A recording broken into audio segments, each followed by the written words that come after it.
بھی وہ آفس جانے سے پہلے اسی پریشانی میں تھا کہ اس کی فلائٹ کنفرم ہو جائے تاکہ وہ آپ کے بیٹے کی کسٹڈی ٹرائل پر وقت سے پہنچ سکے۔ یو ایس شفٹ ہونے کے بعد پچھلے 10 سالوں میں آپ بمشکل 2 دفعہ پاکستان آئے ہیں، جبکہ آپ کا گھر، رشتہ دار، فیملی، بزنس سب یہی تھا، اور وہ ان 10 سالوں میں 20 دفعہ تو ضرور وہاں گیا ہوگا، جبکہ وہاں تھا ہی کیا آپ کے سوا۔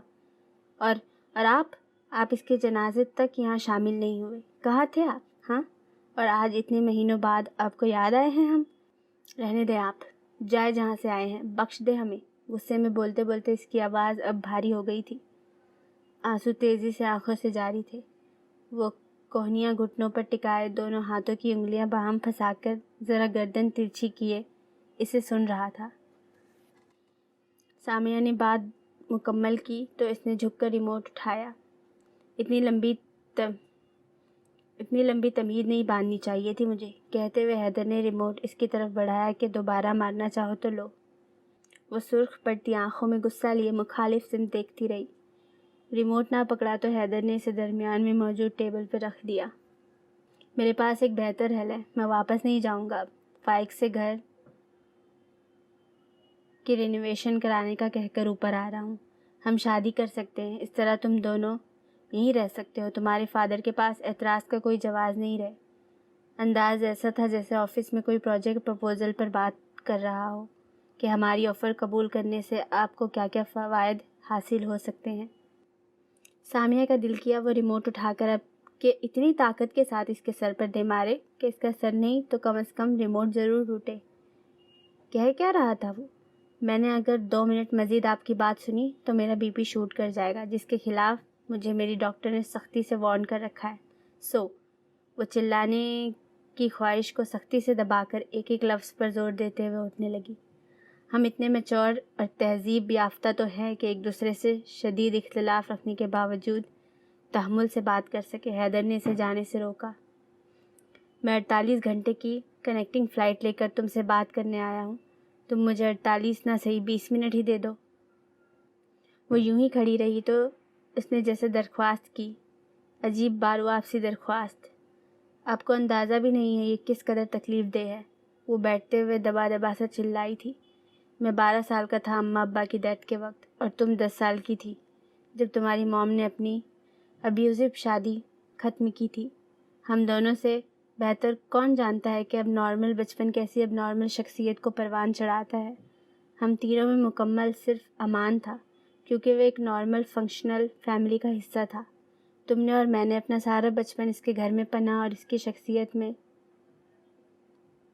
مرہم ڈھونڈتے گزارا ہے۔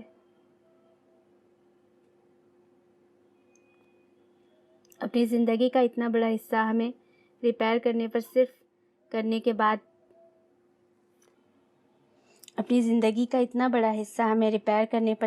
کے بعد کیا وہ اتنا حق نہیں رکھتا ہم پر کہ ہم اپنے ذاتی جذبات پس پشت ڈال کر اس کی اولاد کو ایک نارمل آسان بچپن فراہم کریں؟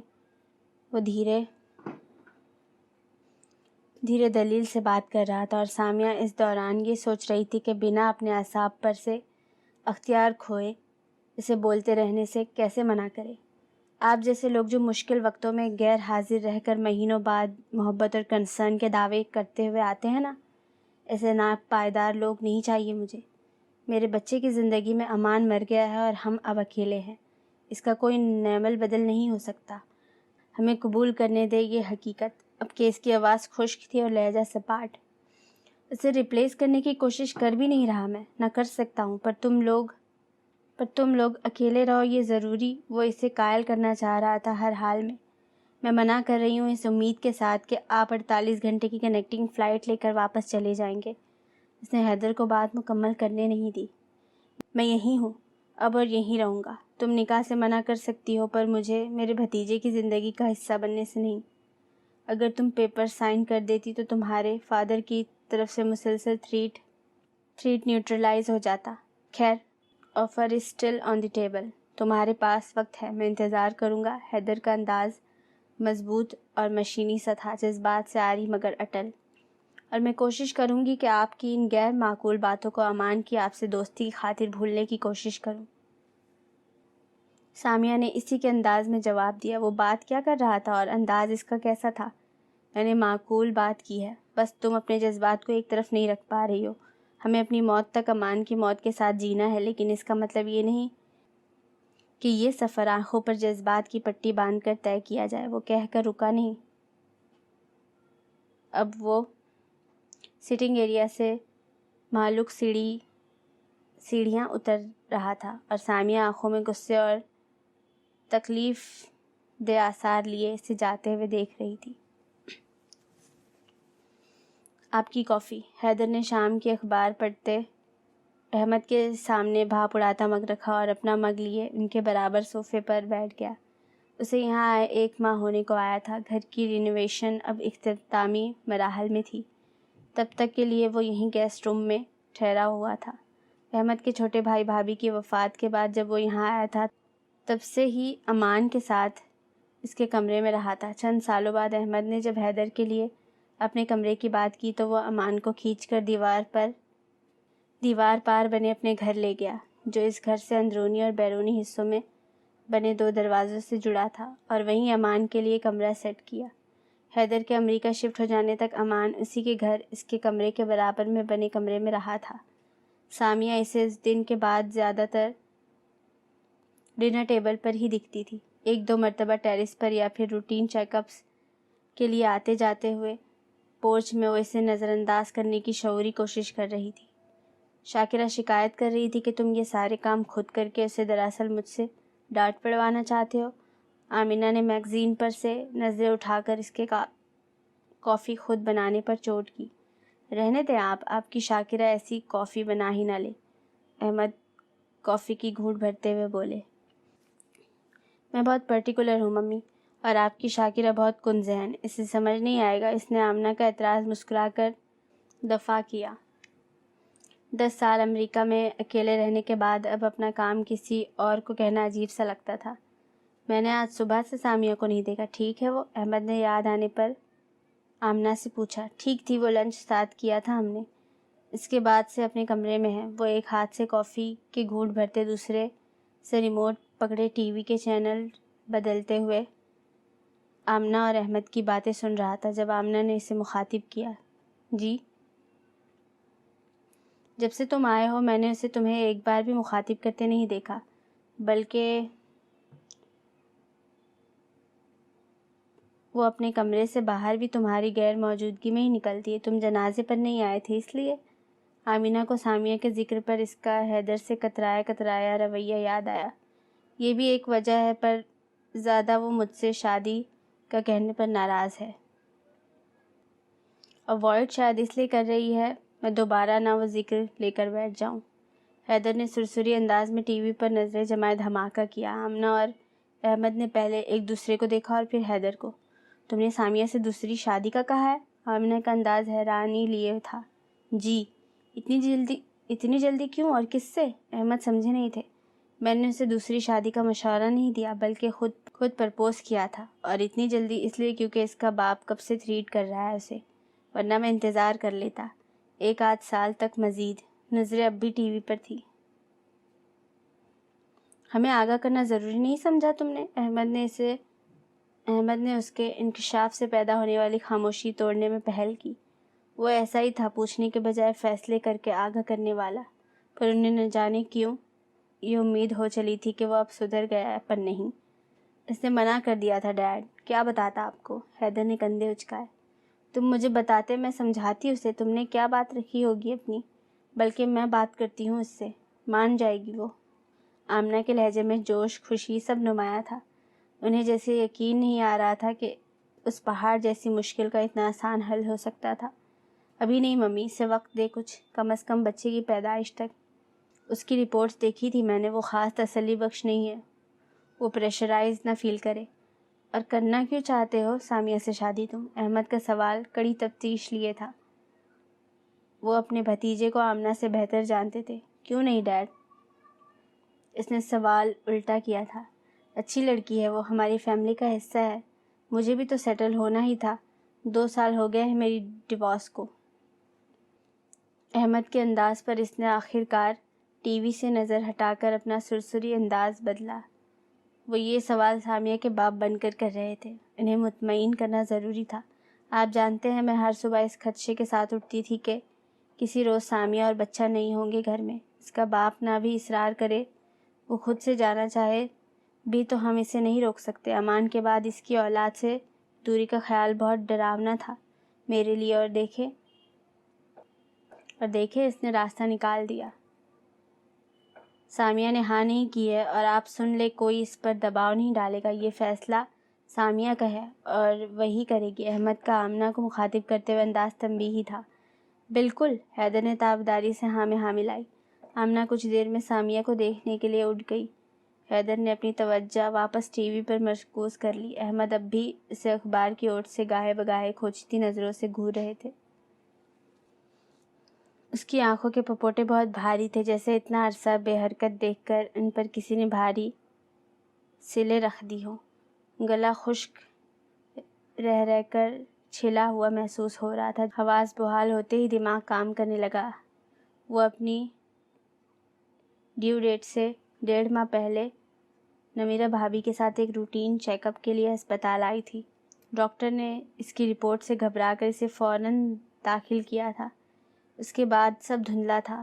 آپریشن تھیٹر میں اس کے بے قابو بلڈ پریشر سے پریشان ہوتے ڈاکٹروں کی آواز، کمرے کے کونے میں پڑی ٹیبل پر موجود اس کے بچے پر جھکے ڈاکٹر۔ وہ شاید رو نہیں رہا تھا، اور پھر گھپ اندھیرا اور خاموشی۔ وہ رو کیوں نہیں رہا تھا؟ اب کہاں تھا وہ؟ اس نے تو اسے دیکھا ہی نہیں تھا، یا اس نے ایک دم سے آنکھیں کھول کر اٹھنا چاہا؟ نچلے دھڑ سے اٹھتا درد سارے جسم میں پھیلا، وہ بے اختیار کر رہی۔ سامیہ آرام سے، دھیان سے بچے، یہاں ہوں میں۔ آمنہ ساتھ والی بیڈ پر لیٹی ہوئی تھی۔ اسے اٹھتا دیکھ فوراً قریب آئی۔ ممی وہ رو نہیں رہا تھا، ممی کہاں ہے وہ؟ رندی ہوئی آواز میں بے چینی سے پوچھ رہی تھی۔ سب ٹھیک ہے ہادی، ٹھیک ہے بالکل۔ ڈرا تو ہمیں تم نے دیا تھا، کوئی ایسے کرتا ہے بچے؟ پر اب تم بھی ٹھیک ہو، شکر میرے اللہ کا۔ آمنہ اس کے گال پیار سے سہلا کر اسے پرسکون کرنے کی کوشش کر رہی تھی۔ کتنے مشکل گزرے تھے پچھلے چند دن۔ ہادی؟ اس نے نام کے بارے میں استفسار کیا۔ 4 دن سے ہاسپٹل میں ہے۔ اتنی فارمیلٹیز تمہارے ڈیڈ نے فارمز پر ہادی لکھوا دیا، پر تم بدلنا چاہو تو ضرور۔ نہیں، ہادی ٹھیک ہے۔ کہاں ہے وہ؟ اسے اچھا لگا تھا۔ سب پچھلے کچھ وقت سے اس کے بیٹے کو اس نام سے پکار رہے تھے۔ اسے برا کیسے لگ سکتا تھا وہ نام؟ اتنا چھوٹا سا ہے وہ، ابھی 10 دن انکیوبیٹر رکھنا ہے اسے۔ حیدر وہیں ہے اس کے پاس، پہلے دن سے وہیں بیٹھا ہوا ہے۔ نرسری کے سامنے رکھی چیئرز پر تمہاری ڈاکٹر کچھ گھنٹوں میں راؤنڈ پر آتی ہے، تو اجازت لے کر تمہیں لے جاؤں گی۔ تم ٹھیک ہو نا؟ ڈاکٹرز کو بلاؤں یا کیسا ہے وہ؟ اس نے نفی میں سر ہلا کر ڈاکٹر کو بلانے سے منع کیا۔ بہت پیارا، بالکل امان جیسا۔ پری میچور برتھ ہے، پر ڈاکٹرز کہہ رہے ہیں ماشاءاللہ وہ اس کنڈیشن میں بھی باقی بچوں کے مقابلے بہت اچھا کوپ کر رہا ہے۔ وہ سامیہ کے اشارے پر اسے پانی کا گلاس تھماتے ہوئے پرمہر انداز میں ہادی کی صحت کے متعلقہ آگاہ کر رہی تھی۔ میرا فون گھر رہ گیا آج، بلکہ میں جا کر حیدر کو بھیجتی ہوں۔ اس کے فون میں ہے ہادی کی پکچرز، ہادی کو بھی دیکھ آؤں گی اسی بہانے۔ وہ انہیں حیدر کو بھیجنے سے منع کرنا چاہ رہی تھی، پر وہ اس قدر خوشی سے ہادی کی تصاویر دیکھنے کو کہہ رہی تھی کہ وہ منع نہیں کر پائی۔ آمنہ کے جانے کے بعد اس نے تکیے پر سر رکھ لیا۔ اس کا بیٹا ٹھیک تھا، یہ بے چینی بھی ختم ہوئی۔ چھت کو تکتے ہوئے اس نے اپنے اندر کا خالی پن محسوس کیا، نہ خوشی نہ اطمینان، بس سناٹا، دبیز، محیب۔ دروازہ کھلنے کی آواز سے اس کا ارتکاز ٹوٹا۔ حیدر اندر داخل ہو رہا تھا۔ اس کے ہاتھوں میں فون تھا، جیسے راستے میں مطلوبہ پکچرز فون گیلری میں کھولتا ہوا آیا تھا۔ اسے دیکھ کر سامیہ نے خود سے اٹھ بیٹھنے کی ایک اور ناکام کوشش کی۔ حیدر نے اس کی مشکل سمجھتے ہوئے خاموشی سے جھک کر اس کے بیڈ کا لیول سیٹ کیا اور اسے فون تھما کر خود کونے میں پڑے ایک صوفے پر بیٹھ گیا۔ وہ تصاویر سامیہ دنیا بھلا کر دیکھنے لگی۔ چھوٹا سا گلابی نازک سا وجود، چوسنی سے بنا کر سوتا ہوا کچھ دیر پہلے کا خالی پن اس معصوم سے وجود کے لیے محبت سے بھر گیا۔ ممتا آنکھوں سے آنسو بن کر ٹپکی۔ یہ ٹیوبس؟ اس نے بے قراری سے ہادی کے جسم سے جڑی نلکیوں کے متعلق پوچھا۔ بریتنگ کے لیے تھی، وہ 2 دن پہلے اتار دی تھی۔ حیدر نے سوال ختم ہونے سے پہلے تسلی بخش جواب دیا۔ اور آئی وی ڈرپ؟ ایک اور فکر ابھری۔ آج رات اتار دیا تھا، سابقہ انداز میں تشفی کی گئی۔ وہ بنا اس کی طرف دیکھے سنجیدگی سے جواب دے رہا تھا۔ نظریں اس نے میز پر پڑے پھولوں کے باسی ہوتے گلدستے پر ٹکائی ہوئی تھی۔ وہ امان سے بہت مشابہ تھا۔ قد و قامت، ناک، ہونٹ، چہرے کا کٹاؤ، بالوں کی رنگت۔ امان کی آنکھیں مختلف تھی، بڑی، روشن اور حیدر کی چھوٹی، چندیائی ہوئی سی۔ امان کا گندمی رنگ بھی سفیدی مائل تھا اور حیدر کا سانولاہٹ۔ امان کے چہرے پر ہمیشہ سجی رہنے والی معصوم سادہ سی خیر مقدمی مسکراہٹ بھی یہاں مفقود تھی، اور اس کی جگہ ایک خاص فاصلہ برقرار رکھنے پر مجبور کرتی سنجیدگی تھی۔ وہ دونوں مشرق و مغرب ہو کر بھی غیر معمولی ظاہری مشابہت رکھتے تھے۔ حیدر نے اس کی نظریں خود پر محسوس کرتے ہوئے اسے دیکھا تو ایک لمحے کو وہ گڑبڑائی۔ وہ کیا کر رہی تھی؟ کون سے نقش کس چہرے پر کھوج رہی تھی؟ آپ کو یہاں مسلسل رہنے کی ضرورت نہیں ہے، آپ جانا چاہے تو۔ سامیہ نے اس کا دھیان اپنے مسلسل گھورنے سے ہٹانے کے لیے بات بنائی۔ ممی نے ذکر کیا تھا اس کے مسلسل ہسپتال میں ہونے کا۔ آئی نو، ممی ہادی کے پاس رکنا چاہ رہی تھی اور تم اکیلی تھی، سو وہ سمجھا وہ اس کے کمرے میں موجودگی سے غیر آرام دہ ہو رہی ہے۔ ممی کے آنے تک میں باہر ہی ہوں، کچھ چاہیے ہو تو بلا سکتی ہو۔ وہ واقعی جانے لگا۔ آپ کا فون؟ سامیہ نے پیچھے سے آواز دی۔ وہ فون لے کر چلا گیا۔ اس نے کوئی صفائی نہیں دی کہ اس کا مطلب کچھ اور تھا۔ زندگی بعض اوقات ان چھوٹی چھوٹی وضاحتوں سے بہت آگے نکل آتی ہے۔ اس نے تھکن زدہ انداز میں سر دوبارہ تکیے پر رکھا۔ تم نے وہ ڈاکیومنٹس چیک کیے جو فائق کہہ رہا تھا؟ آمنہ ہادی کی ہلکے ہاتھوں سے مالش کرتے ہوئے سامیہ سے مخاطب تھی، جو ان کی پلنگ سے دور دیوار گیر کھڑکی کے پاس رکھی آرام کرسی پر بیٹھی باہر کا منظر تک رہی تھی۔ جی، بھیج دیے تھے میں نے بھائی کو۔ اس کی نظریں اب بھی کھڑکی کے پار ٹکی تھیں۔ فائق کہہ رہا تھا کہ اگر تم ایسے ہی گھر سے تھوڑا بہت کام دیکھ لیا کرو تو اس کی بہت مدد ہو جائے گی۔ آمنہ نے بات جاری رکھی۔ جو ڈاکیومنٹس بھائی نے بھیجے تھے وہ پروجیکٹ میری موجودگی میں شروع ہوا تھا، سو مجھے آئیڈیا تھا، پر میں سال بھر سے آفس نہیں گئی۔ گھر میں رہ کر صرف فگرز اور تھیوری کو دیکھ کر میں انہیں پریکٹیکل میٹرز پر کیسے ایڈوائز کر سکتی ہوں؟ مدد کے بجائے اور کام بڑھ جائے گا ان کا۔ فائق کو اگر مدد چاہیے ہوتی تو وہ ضرور کرتی، پر فی الحال وہ سب صرف اسے مصروف رکھنے کے عذر تلاش کر رہے تھے تاکہ وہ نارمل روٹین پر واپس آ سکے۔ یہ ان سب کی محبت تھی، وہ قدر کرتی تھی، پر اس گھر آفس سے متعلق اس کی ہر روٹین امان سے جڑی تھی۔ جب وہ ہی نہیں رہا تو کیا روٹین اور کیا نارمل؟ ہادی اب 2 ماہ کا ہو گیا ہے، تم چاہو تو 1-2 گھنٹے کے لیے جا سکتی ہو آفس، میں ہوں ہادی کے پاس۔ وہ سامیہ کو قائل کرنا چاہ رہی تھی۔ میں نے ابھی فیصلہ نہیں کیا ممی۔ وہ یہ ذکر نہیں کرنا چاہ رہی تھی، پر آمنہ کا مسلسل اصرار۔ آمنہ چپ ہو گئی۔ وہ جانتی تھی کہ وہ اس فیصلے کی بات نہیں کر رہی کہ اس نے دوبارہ آفس جانا ہے یا نہیں، بلکہ اس کا اشارہ اس طرف ہے کہ اس نے وہاں مزید رہنا بھی تھا یا نہیں۔ انہوں نے ایک نظر سامیہ کو دیکھا اور پھر ہادی کو۔ اسے مالش سکون دے رہی تھی۔ آنکھیں بند کیے وہ دھیمے سے مسکرایا۔ اس بات کا امکان بھی کہ وہ مستقبل میں ان کے قریب نہیں ہوگا تکلیف دہ تھا۔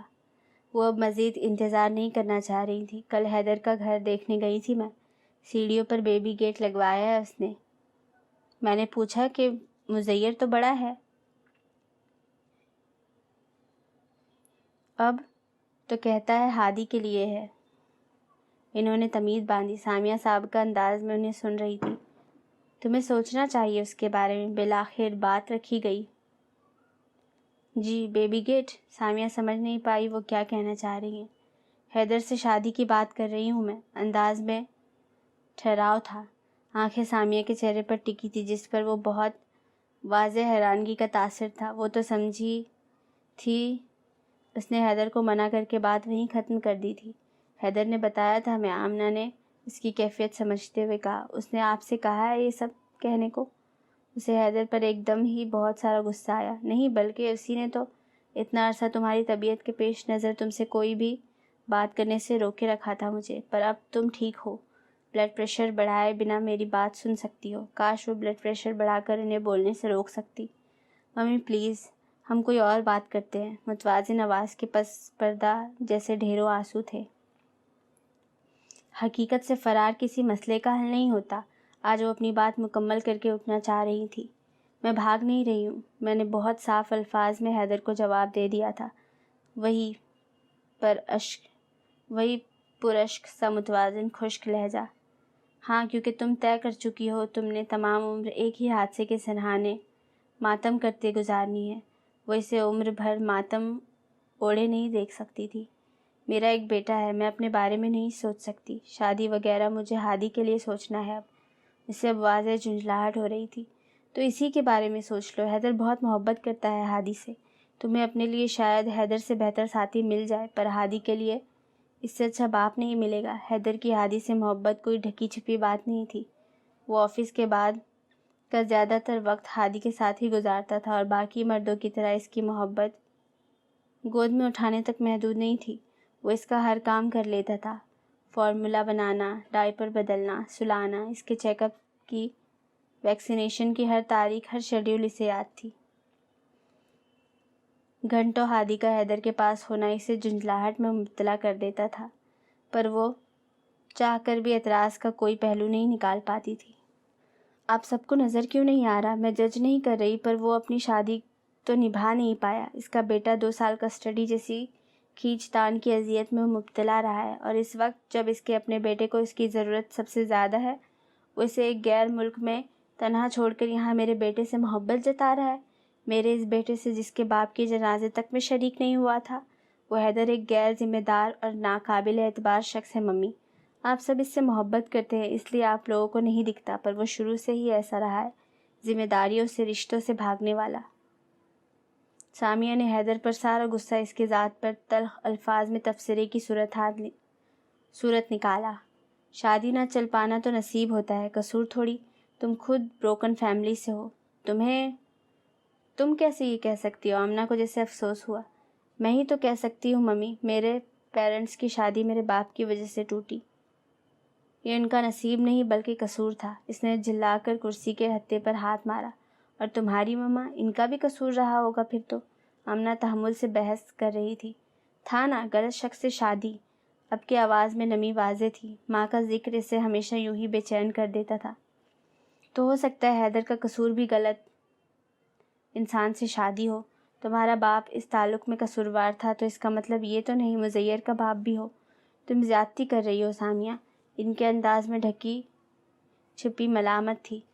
چلے مان لیا، پر اپنے بیٹے کو یوں وہاں چھوڑ کر یہاں سیٹل ہو جانا آپ کو اس سب میں کچھ بھی غلط نہیں لگتا ممی؟ اسے واقعی سمجھ نہیں آیا تھا کہ سب اس قدر اہم بات کو کیسے نظر انداز کر سکتے ہیں۔ حیدر کیس ہار گیا ہے سامیہ۔ اگلے 1 سال تک نہ کیس ری اوپن ہو سکتا ہے اور نہ وہ مزیر سے مل سکتا ہے۔ ایسے حالات میں وہ وہاں رہ کر کیا کرتا؟ آمنہ نے اسے ایسے دیکھا جیسے وہ سب جانتے بوجھتے یہ ذکر کر رہی ہے، پر وہ لا علم تھی۔ اسے یاد تھا کہ امان کیس کو لے کر پریشان تھا، پھر امان کے بعد اس سے دھیان ہی نہیں رہا تھا کسی شے کا۔ بنا پوری بات جانے اس انداز میں بات کرنا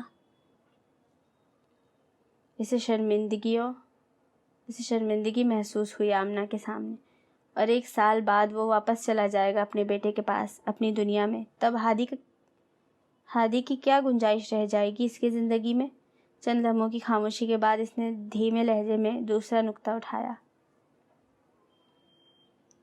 اتنے اعتراض سامیہ، مزیر کو چھوڑ کر آنے پر، اس کے پاس واپس جانے پر، تمہیں یہ اعتراضات واقعی ہیں بھی یا صرف غصہ ہے کہ اس نے تم سے شادی کا کہا ہے؟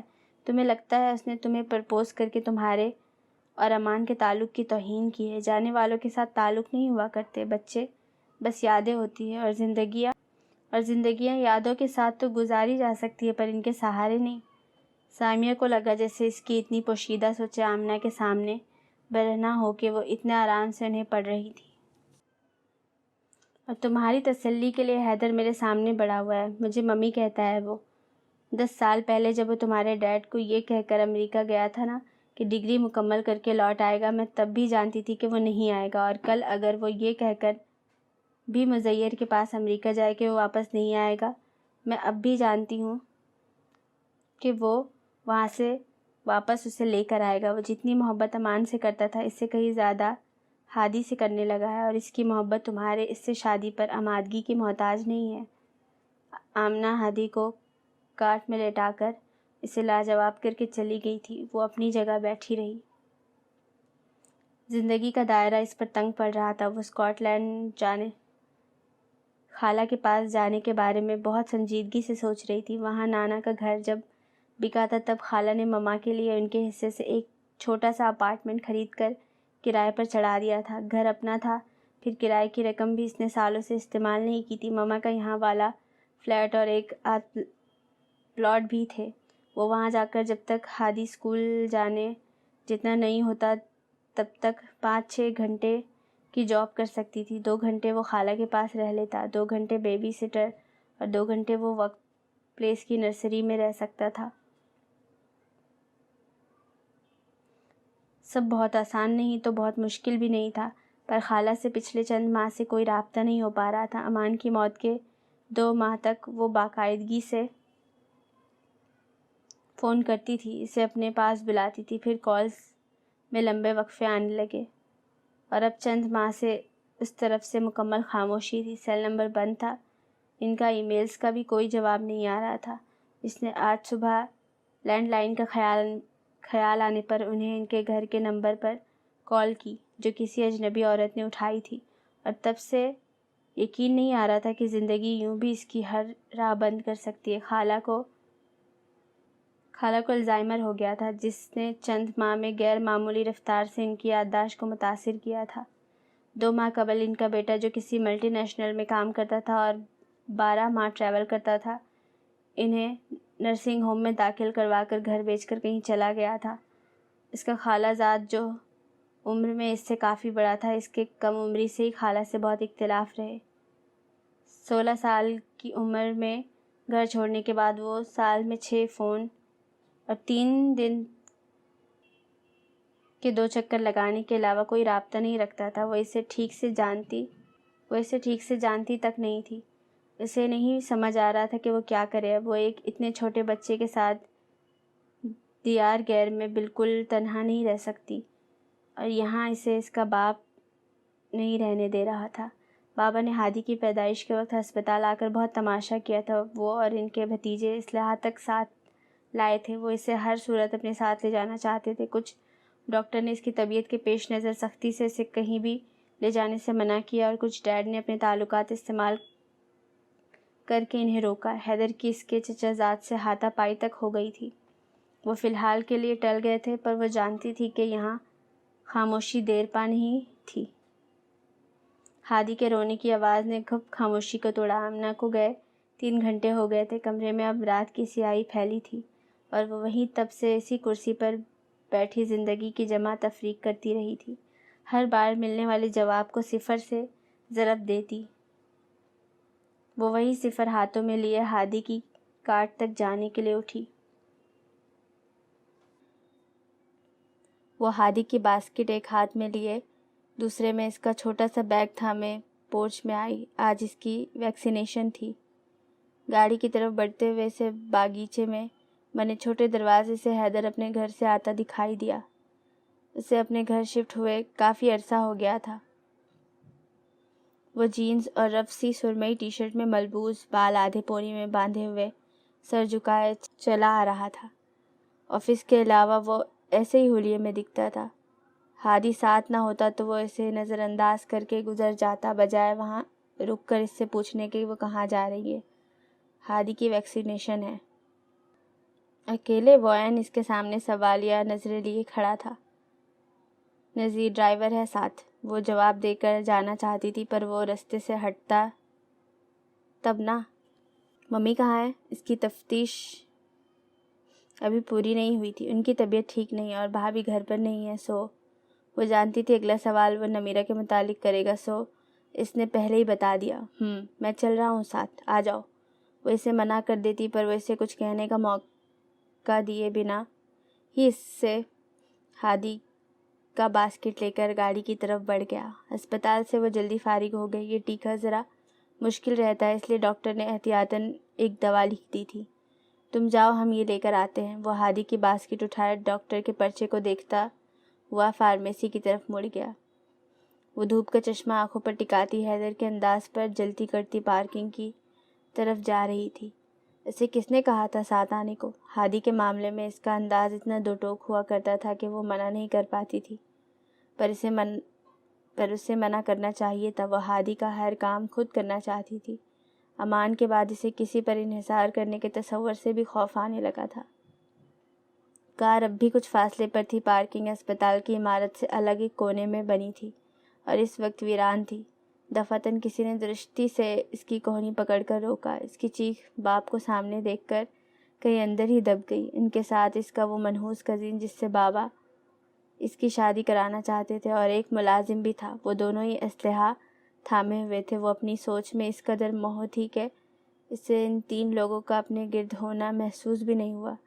یا اللہ، اب کیا کرے گی وہ؟ بابا، تمہارے حساب کا سسر کو میں نے کہا تھا کہ وہ مجھے اپنی بیٹی سے ملنے سے نہیں روک سکتا۔ تمہیں آخر کب تک گھر میں بند رکھ سکتا تھا وہ اب بھی اس کی کوہنی تھامے ہوئے تھے۔ بابا، میں خود آپ سے نہیں ملنا۔ اس نے ڈیڈ کا دفاع کیا۔ باقی باتیں گاڑی میں بیٹھ کر کرتے ہیں، چلو۔ منان نے اسے بات مکمل کرنے نہیں دی۔ مجھے آپ کے ساتھ کسی گاڑی میں نہیں بیٹھنا، نہ کہیں جانا ہے۔ چھوڑیں مجھے گھر جانا ہے۔ سامیہ نے جھٹکے سے اپنی کوہنی چھڑائی۔ ہاں تو گھر ہی جا رہے ہیں ہم، تمہارے اپنے گھر۔ وہ لڑکا نہیں رہا اب، اور اس کے ساتھ تمہارا اس کے خاندان سے تعلق بھی ختم ہوا۔ کس قدر صفاقی اور بے حسی تھی ان کے انداز میں۔ سامیہ نے انہیں دکھ سے دیکھا۔ کیسے ختم ہوا ہے تعلق؟ میرا بیٹا اسی خاندان کا فرد ہے۔ آپ ہٹیں یہاں سے، مجھے جانے دیں۔ اس نے انہیں پھر دونوں ہاتھوں سے اپنے رستے سے ہٹانا چاہا۔ تو بیٹے کو رہنے دو وہیں، مجھے میری بیٹی سے غرض ہے۔ آپ کو اندازہ ہے آپ کہہ کیا رہے ہیں؟ وہ ساری عمر باپ سے امیدیں وابستہ کرتی آئی تھی اور وہ اس کی ہر امید کو یوں ہی توڑتے آئے تھے۔ چاچا، دیر ہو رہی ہے، لوگ نہ آ جائیں اس طرف، ہٹے آپ۔ فہیم نے منان کو ایک طرف کر کے سامیہ کی کلائی دبوچی۔ اس نے چیخنے کے لیے منہ کھولا تو اس نے ایک ہاتھ اس کے منہ پر رکھنے کی کوشش کی۔ تبھی کسی نے فہیم کا ہاتھ جھٹک کر اسے پیچھے دھکیلا۔ وہ حیدر تھا۔ کیا کر رہے ہو تم یہاں؟ حیدر کا انداز سخت ناگواری لیے تھا۔ وہ فہیم کو انگارہ آنکھوں سے گھور رہا تھا۔ تمہیں مرنے کا شوق ہے بہت۔ اس دن اسپتال تھا تو بچ گئے تھے تم، آج ایسا نہیں ہوگا۔ وہ جو دھکا لگنے سے لڑکھڑایا تھا حیدر کو دیکھتے ہوئے دہاڑا۔ تم جاؤ یہاں سے، میں اپنی بیٹی سے بات کر رہا ہوں، ہمارا آپس کا معاملہ ہے۔ منان نے حیدر کی طرف بڑھتے فہیم کو روک کر اسے جانے کو کہا۔ تو اپنے بھتیجے سے کہیے کہ اپنے ہاتھ قابو میں رکھے، آپ بات کریں، میں یہیں کھڑا ہوں۔ وہ سینے پر ہاتھ باندھ کر سامیہ کے ساتھ کھڑا ہو گیا۔ نظریں اب بھی فہیم پر تھی۔ ہم گھر جا کر بات کریں گے، تم چلو میرے ساتھ۔ منان نے پھر سامیہ کی کلائی دبوچی۔ میں نہیں جاؤں گی کہیں بھی، آپ اپنے ملازم سے کہیے بندوق ہٹائے وہ۔ اس نے درستی سے اپنی کلائی چھڑائی۔ وہ گھنی مونچھوں والا توانا شخص حیدر پر بندوق تانے کھڑا تھا۔ جب وہ کہہ رہی ہے وہ نہیں جائے گی تو نہیں جائے گی، جاؤ تم لوگ۔ حیدر نے اپنے بازو سے اسے اپنے پیچھے کرتے ہوئے بندوق کی پرواہ کیے بنا آگے ہوتے ہوئے کہا۔ اب کہ فہیم نے بھی اس پر بندوق تان کر ٹریگر پر دباؤ بڑھایا۔ حیدر، میں بات کر رہی ہوں۔ اس نے حواس باختہ ہو کر حیدر کے بازو پر دونوں ہاتھ رکھے۔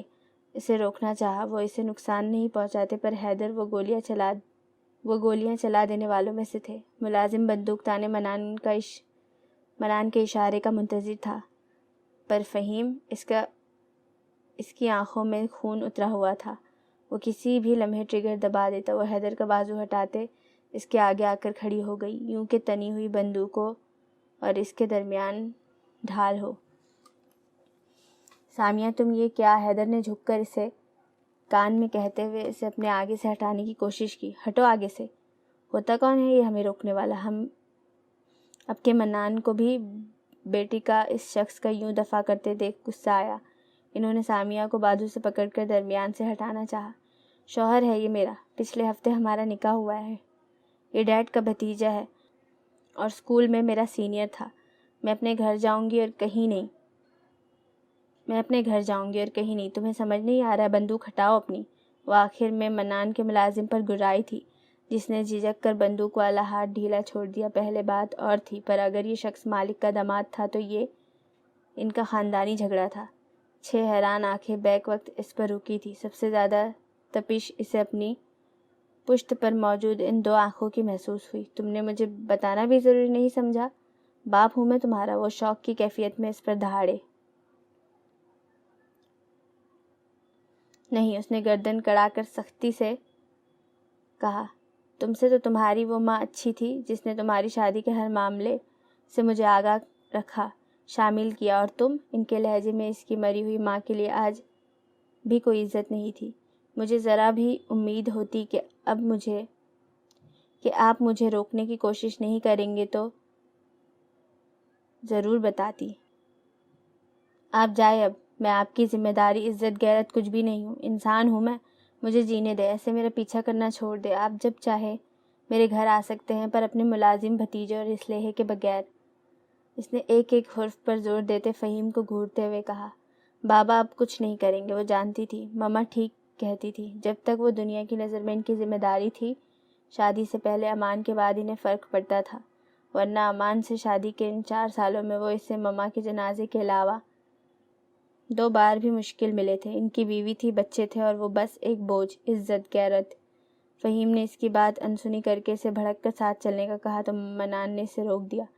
تم پاگل تو نہیں ہو؟ کیا ضرورت تھی تمہیں یوں بندوقوں کے نشانے پر کھڑے ہونے کی؟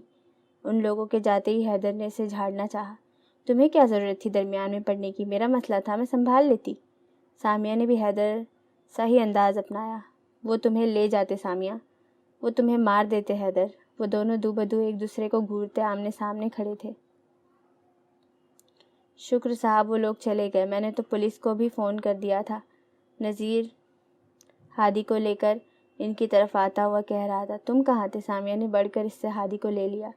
ان لوگوں کو آپ سے بات کرتا دیکھ کر میں صاحب کو بلانے گیا۔ صاحب نے کہا ہادی بابا کو پارکنگ سے دور رکھوں، وہ لوگ چلے جاتے ہیں تو ٹھیک، ورنہ کسی بھی صورتحال میں سب سے پہلے بابا کو گھر پہنچاؤں۔ میں نے سوچا تھا بابا کو گھر پہنچاتے ہوئے ایمبولینس کو فون کر۔ حیدر نے اسے گھور کر دیکھا تو وہ گڑبڑا کر چپ ہو گیا۔ یہ لو پھل وغیرہ خرید کر مستقین میں بانٹ کر گھر آنا کہ تمہیں ایمبولینس کو فون نہیں کرنا پڑا۔ حیدر نے اسے پیسے دے کر اس سے چابی لے لی۔ وہ کار میں اس کی موجودگی نہیں چاہتا، مطلب کہ وہ بات کرنا چاہتا تھا۔ تم جانتی ہو نا کہ ایسے جھوٹا دیر نہیں نبھائے جا سکتے۔ آدھے راستے تک کار میں موجود غیر آرام دہ سی چھائی رہنے والی خاموشی کو حیدر نے بالآخر توڑا۔ مگر سچ تو نبھائے جا سکتے ہیں، پر ہو سکتا ہے۔ حیدر نے پھر کوئی بات نہیں کی، وہ رخ موڑے کھڑکی کے پار دیکھتی رہی۔ چند آنسو خاموشی سے بہہ کر گردن کے گرد اوڑے اسکارف میں جذب ہوئے۔ کس منظرنامے میں اس نے کون سا جواب کن جذبات پر پاؤں رکھ کر دیا تھا؟ کوئی اس سے پوچھتا۔ گھر آ گیا تھا۔ وہ ہادی کو لے کر اندر جانے لگی تو حیدر نے پیچھے سے آواز دے کر روک لیا۔ جی؟ وہ رکی پر مڑی نہیں۔ تمہاری مبہم بات کا مطلب میں ہاں سمجھوں؟ ہاں، وہ کہہ کر اپنے بیٹے کو لیے اندر چلی آئی۔ حیدر گاڑی سے ٹیک لگائے اسے جاتے ہوئے دیکھتا رہا۔ وہ لاؤنج میں داخل ہوا تو سب رات کے کھانے کے بعد اپنی اپنی کافی لیے جمع تھے۔ فائق ایک ہاتھ میں کافی کا مگ لیے دوسرے میں موبائل پکڑے کچھ ٹائپ کر رہا تھا۔ احمد ٹی وی پر نظریں جمائے 10 بجے کی ہیڈ لائنز سن رہے تھے۔ آمنہ اور نمیرہ ساتھ بیٹھی دھیمے سروں میں محو گفتگو تھی۔ سامیہ اسے کھڑکی سے آتا دیکھ کر غیر محسوس انداز میں اپنے کمرے میں جا چکی تھی۔ مثبت جواب دینے کے بعد بھی یوں نظر انداز کرنا، وہ ٹھیک تذبذب کا شکار تھا۔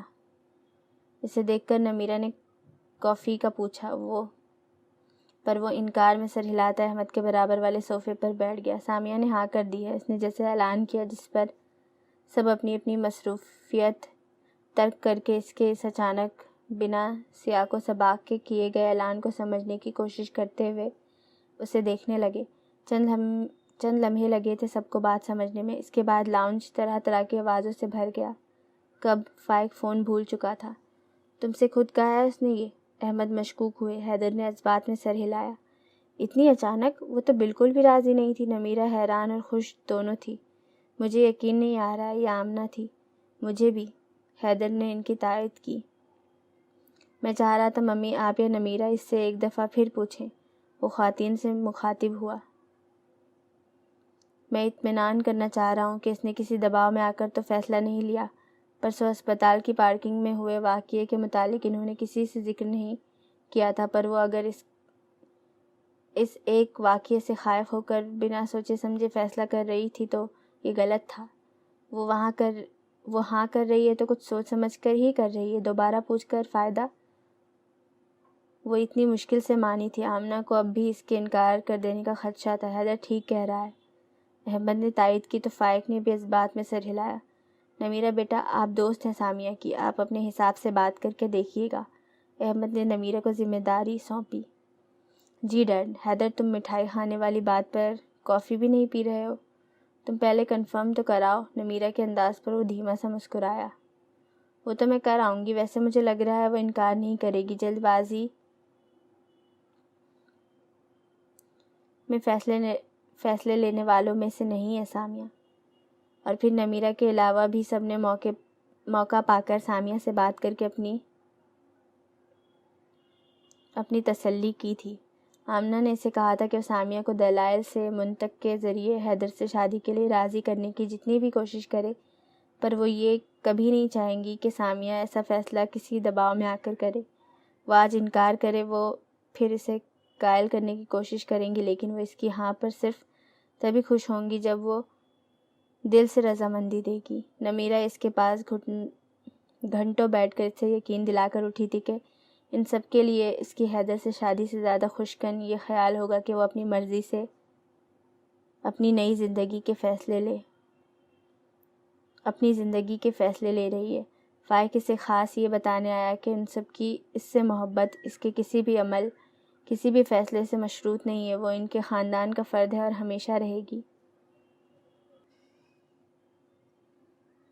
ڈیڈ نے اسے بھیگی آنکھیں لیے اپنے کندھے سے لگاتے ہوئے کہا تھا کہ وہ سمجھ سکتے ہیں اگر وہ حیدر جیسے سر پھیرے سے شادی کا فیصلہ واپس لینا چاہے تو۔ ان کے انداز پر وہ نم آنکھوں کے ساتھ ہنس دی۔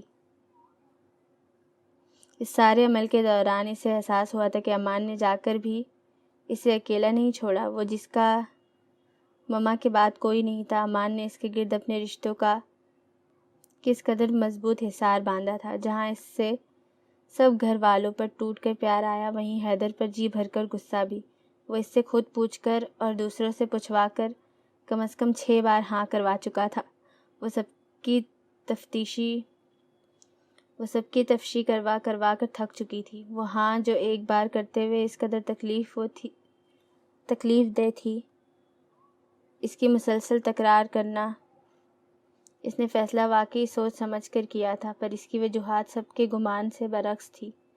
اس دن باپ کا سامنا ہونے کے بعد وہ اچھے سے سمجھ چکی تھی کہ وہ ٹلنے والے نہیں تھے۔ خالہ کی بیماری کے بعد اسکاٹ لینڈ جانے کا ارادہ وہ ترک کر چکی تھی۔ پاکستان میں بابا اسے صرف اسی صورت رہنے دیتے کہ وہ پھر شادی کر لے، اکیلے وہ اسے رہنے نہیں دیتے۔ وہ یہاں رہتی تو اپنے ساتھ باقی سب کے لیے بھی مصیبت۔ شادی کی صورت میں اس کی ذہنی جذباتی حالت ایسی نہیں تھی کہ وہ کسی بھی نئے تعلق کو اپنا 100% دے پاتی۔ حیدر کے پروپوزل کی خوبی یہی تھی کہ وہ اس سے ایسی کوئی توقع کر بھی نہیں رہا تھا۔ وہ اس سے ہادی کے لیے شادی کرنا چاہتا تھا۔ ہادی ساتھ نہ ہو تو اسے تو شاید وہ نظر بھی نہیں آتی تھی۔ دوسرا ممی ٹھیک کہہ رہی تھی، وہ اس کے بیٹے سے بہت محبت کرتا تھا۔ اگر ہادی کی زندگی میں کسی دوسرے شخص کا آنا ناگزیر تھا تو وہ شخص وہ کیوں نہ ہو جو اس سے محبت کرتا ہو، اسے بیوی کی پہلی شادی کی نشانی کے بجائے اپنی اولاد سمجھے، اور پھر یہ شادی اسے ہادی کے خونی رشتوں سے ہمیشہ جڑے رہنے کا موقع بھی دیتی تھی، جو کسی بھی اور صورت میں یوں ممکن نہ ہو پاتا۔ تو ٹھیک تھا نا، پھر زندگی آسان تو اب یوں بھی نہیں رہی تھی۔ ایک زہر کا پیالہ اور سہی۔ آج جمعہ تھا اور اتفاقاً فائق اور احمد گھر پر تھے۔ آمنہ نے سب کو گھر پر دیکھ 11 بجے کے قریب ہلکا پھلکا اہتمام کیا ہوا تھا۔ وہ سبھی ڈائننگ ٹیبل کے گرد جمع اچھے موڈ میں ناشتہ کر رہے تھے۔ کسی کے چلے جانے سے نہ زندگی رکتی ہے اور نہ آپ ہنسنا بھولتے ہیں۔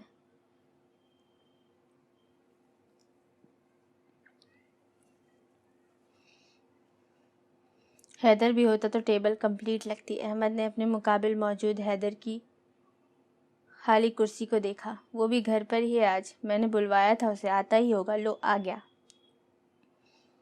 آمنہ نے حیدر کو آتے دیکھ دروازے کی سمت اشارہ کیا۔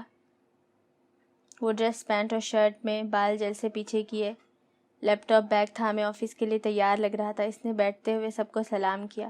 مجھے لگا تمہارا آف ہے آج۔ آمنہ نے اس کے حلیے کو دیکھتے ہوئے کہا، نہیں، آدھے گھنٹے میں ایک میٹنگ ہے، پھر شام میں ایک سیمینار۔ اس نے پین کیک کی پلیٹ اپنے قریب کھسکائی۔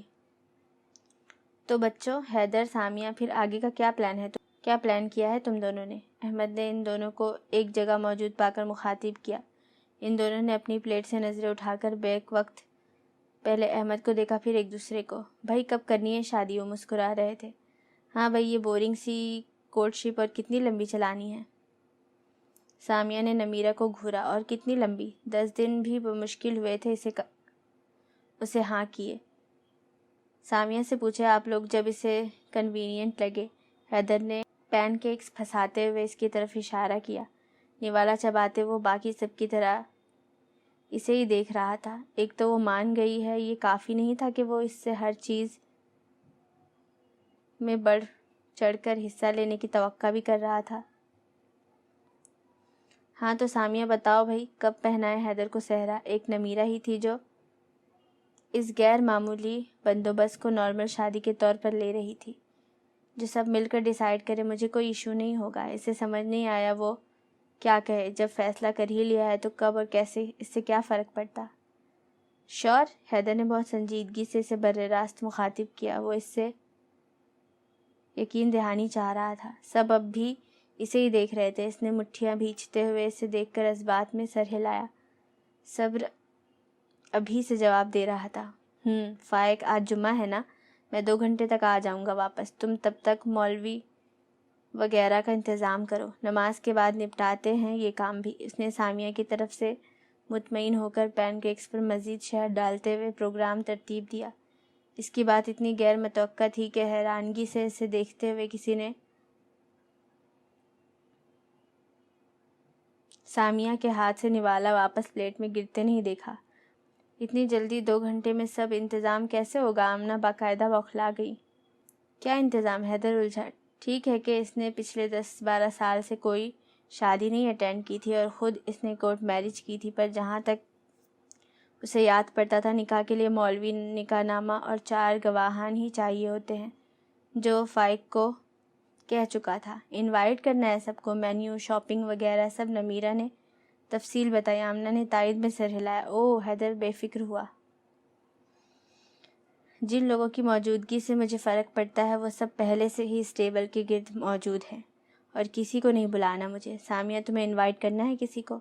اس نے نفی میں سر ہلایا۔ حلق میں گولا سا اٹکا تھا۔ اسے سمجھ نہیں آ رہا تھا وہ سب کے سامنے حیدر سے کیا کہے۔ اور رہا مینیو، میں لنچ آرڈر کر دیتا ہوں ابھی جاتے ہوئے۔ اور کچھ؟ اس نے آمنہ اور نمیرہ کو دیکھا۔ ولیمہ؟ آمنہ کو یاد آیا۔ نزدیک کی کچی بستیوں میں کھانا بھجوا دیجیے گا ممی۔ وہ اب اٹھ رہا تھا۔ اور شاپنگ؟ نمیرہ نے سوال اٹھایا۔ 2 گھنٹے ہیں تمہارے پاس، جتنی کر سکتی ہو کر لو۔ حیدر نمیرہ کے ساتھ بیٹھے سمیر، نمیرہ کا بیٹا، اس کے بال بکھیرتا چلا گیا۔ یہ تو پورا امریکن ہو گیا ہے۔ یوں اتنا عرصہ نہیں چھوڑنا چاہیے تھا آپ کو اسے وہاں۔ ممی ڈیڈ سے کہہ رہی تھی۔ سادگی میں خیر ہوتی ہے، ہونے دے جیسے کہہ رہا ہے وہ۔ ڈیڈ سب سے زیادہ مطمئن لگ رہے تھے۔ وہ آہستہ سے اٹھ کر اپنے کمرے میں آ گئی۔ ہادی اپنی کاٹ میں سو رہا تھا، ہر شے سے بے نیاز، بے خبر۔ حیدر ایسے کیسے کر سکتا تھا یوں 2 گھنٹے میں؟ آج ہی وہ اب بھی روز اس ہاں کو لے کر خود سے لڑ رہی تھی۔ اب یوں اچانک نکاح وہ نہیں کر پائے گی۔ اس نے فون اٹھا کر کانٹیکٹس میں حیدر کا نمبر ڈھونڈا۔ نمبر نہیں تھا اس کے پاس۔ بہتے آنسو پوچھتے ہوئے واٹس ایپ کھولا۔ نمیرہ کے بنائے ایک فیملی گروپ میں وہ ایڈ تھا۔ گروپ ممبرز کی لسٹ میں اس کے نمبر کے نیچے چھوٹا سا حیدر امیر لکھا تھا۔ سامیہ نے نمبر پر انگلی رکھی تو اس کی پروفائل کھل گئی۔ ڈسپلے پر لگی تصویر اسے ماضی میں لے گئی۔ 3 سال پہلے وہ بال جوڑے میں باندھے، موٹی سی ریڈنگ گلاسز آنکھوں پر ٹکائے، بیک گراؤنڈ سے ٹیک لگائے، گود میں لیپ ٹاپ کھولے بیٹھی تھی جب امان گرنے کے انداز میں اس کے قریب بیڈ پر آ کر لیٹا۔ یہ دیکھو، حیدر نے بھی سیم پکچر ڈسپلے پر لگائی ہے۔ وہ اسے فون پر حیدر کی واٹس ایپ ڈی پی دکھا رہا تھا۔ تصویر میں امان اور حیدر موجود تھے۔ کسی روف ٹاپ ریسٹورنٹ کا منظر تھا۔ وہ دونوں ریلنگ کے پاس کھڑے ہنس رہے تھے۔ امان کا سر قہقہا لگاتے ہوئے عادتاً پیچھے کو ڈھلکا ہوا تھا اور حیدر ریلنگ پر ایک ہاتھ ٹکائے دوسرا پیٹ پر رکھے ہنسی کنٹرول کرنے کی کوشش میں سر جھکائے ہوئے تھا۔ ریسٹورنٹ کی لائٹنگ ان کے چہروں پر پڑ کر انہیں روشن کر رہی تھی۔ عقب میں نیو یارک کی روشنیوں کی جگمگاہٹ تھی۔ وہ ایک خوبصورت مکمل لمحہ تھا جسے کیمرے نے قید کیا تھا۔ امان پچھلے ہفتے یو ایس سے لوٹا تھا۔ یہ واپسی سے ایک دن پرانی تصویر تھی، تب سے اس کے واٹس ایپ ڈسپلے پر موجود تھی۔ اب بندہ ڈیکیڈ دہائی میں ایک دفعہ ہنسے گا تو ڈسپلے پر ہی لگائے گا نا۔ سامیہ نے حیدر کی ڈی پی دیکھ کر جلا کٹا سا تبصرہ کیا۔ تمہیں اس غریب سے نہ جانے کیا مسئلہ ہے؟ اس نے مسکراتے ہوئے فون سائڈ ٹیبل پر رکھا۔ پہلا تو وہ کوئی غریب نہیں ہے، دوسرا مجھے اس سے کوئی مسئلہ نہیں ہے۔ اس نے امان کو ٹوکا۔ کیا کر رہی ہو؟ امان نے اس کے کندھے پر تھوڑی ٹکائے لیپ ٹاپ اسکرین کو دیکھا۔ حیدر کو لے کر اس کی چڑ اتنی پرانی تھی کہ بحث ابس تھی۔ تمہاری کل کی میٹنگ کی پریزنٹیشن؟ ارے یہ میں نے بنائی تو تھی۔ اسے لگا سامیہ شاید دوبارہ بنا رہی۔ ہاں، آنکھیں بند کر کے۔ کل پروجیکٹ تو نہیں، پر دوبارہ اسکول میں ایڈمیشن کا مشورہ ضرور ملتا تمہیں۔ سامیہ کا انداز نالائق شاگرد کو سرزنش کرنے والا تھا۔ اچھا نا، ایکسل کی موٹی موٹی فائلز نے دماغ سن کر دیا تھا میرا۔ یہ آخری میں جلدی بنائی۔ امان نے مصنوعی سا منہ بسورا۔ دکھ رہا ہے۔ اس نے ایک پوری سلائیڈ سرے سے ڈیلیٹ کی۔ تمہارے بغیر کیا بنتا میرا؟ امان نے آہ بھرتا۔ سامیہ نے بنا تاخیر جواب دیا، جس پر وہ دونوں ہی ہنس پڑے۔ ان کی ہنسی کی آواز وقت کی گردش میں معدوم ہوتی گئی۔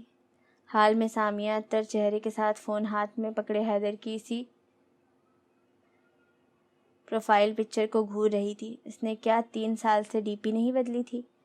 سامیہ نے کال ملائی، جسے 2 گھنٹیوں بعد حیدر نے اٹھایا۔ یس، نمبر سامیہ کا بھی اس کے پاس محفوظ نہیں تھا۔ تم یہ کیا کر کے گئے ہو اتنی جلدی؟ آج ہی تم پاگل تو نہیں ہو گئے ہو؟ وہ بنا اپنا تعارف کرائے اس سے لڑ پڑی۔ وہ اس سے 5 سال بڑا تھا۔ وہ بچپن سے کوشش کرتی آئی تھی کہ اسے آپ بلائے، پر اس سے زیادہ تر وہ غصے میں ہی مخاطب ہوتی تھی، اور غصے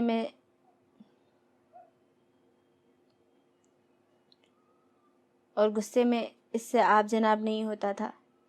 سامیہ، میں نے پوچھا تو تھا تم سے کہ جو تمہیں کنوینئنٹ لگے وہ بتاؤ۔ تم نے جو اپنے فادر سے جھوٹ بولا تھا وہ کبھی بھی تفتیش کروا سکتے ہیں۔ مجھے لگا جتنی جلدی پیپرز بن جائیں اتنا سیف رہے گا۔ وہ 10 دن سے سامیہ کی طرف سے کسی بات کا انتظار کر رہا تھا۔ خود سے کہتا تو سامیہ اسے دباؤ ڈالنا سمجھتی۔ آج ڈیڈ نے ذکر کیا تو اس نے اس سے پوچھ لیا۔ اس کی بات پر سامیہ ایک دم سے چپ ہوئی۔ وہ ٹھیک کہہ رہا تھا۔ اس نے کیوں نہیں سوچا کہ وہ یوں کسی کو بھی بابا کے سامنے اپنا شوہر بتائے گی اور وہ تفتیش نہیں کرائیں گے؟ وہ کیوں کہہ رہا تھا ٹھیک؟ لیکن اگر تمہیں مسئلہ ہے تو میں ابھی گھر کال کر کے منع کر دیتا ہوں سب کو۔ کوئی ایشو نہیں ہے، تم جو بھی ڈیسائیڈ کرو۔ I'm okay with it. اس نے صاف سامیہ کو فیصلہ لینے کا کہا تھا۔